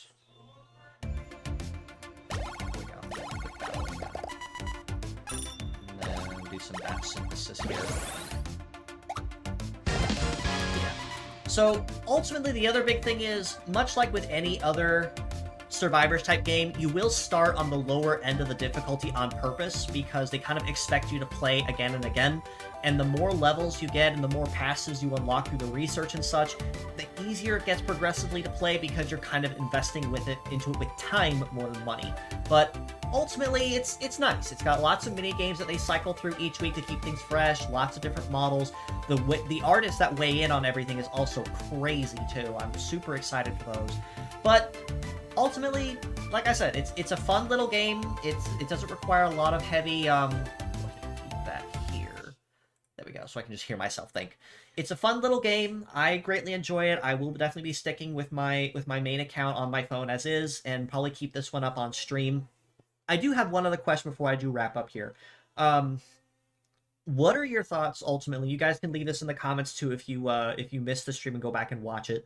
I don't know if I'm gonna be playing this every day on the daily as intended, but if you guys are down with the possibility of me of streaming this every now and then, such as like just a chill thing, or just chatting, or playing around, having fun with buddies, or having a collaboration where I have friends on and such, I'd be okay with that. I'd be down for it.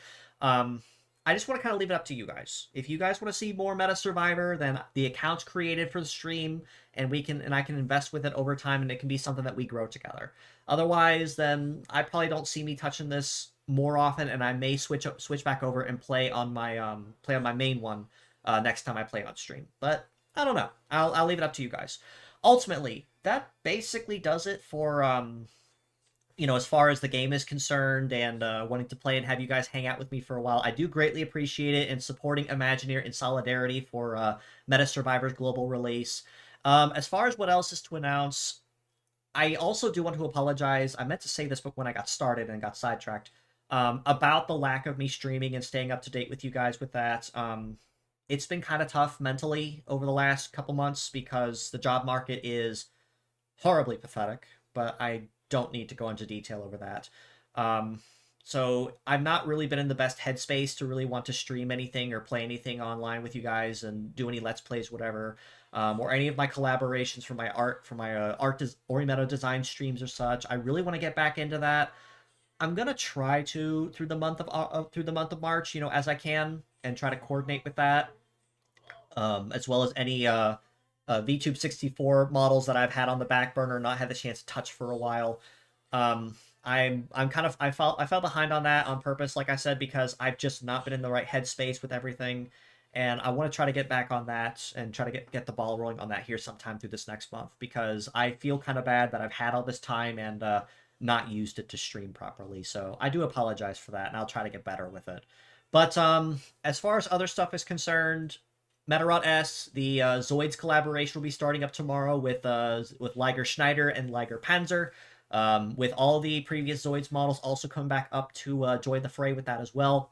So it's going to be lots of gotcha banners as far as that game is concerned. Be wary, just stick with models that you want. I would not recommend going after all of them unless you're only missing just like one or two, because it's going to be a lot of banners this time around. That's just my particular warning. But ultimately, like I said, I am super glad to have you guys having hung out with me for a while and talked about it and kind of streamed the game to see what you think. I'm looking forward to the next time I have you guys hang out with me for an art stream or for a Let's Play or do whatever. If you have any questions, want to reach out to me, all my socials are provided on my card link and any of my usual meta news, or you can reach out to me on Discord and do that too. Love to hear from you guys. I absolutely love doing that. But with all that being said, as always, I do appreciate you all for stopping in, just as you always do. And until next time, this is your host, Kura Isagami of the Medarot News Network, signing out.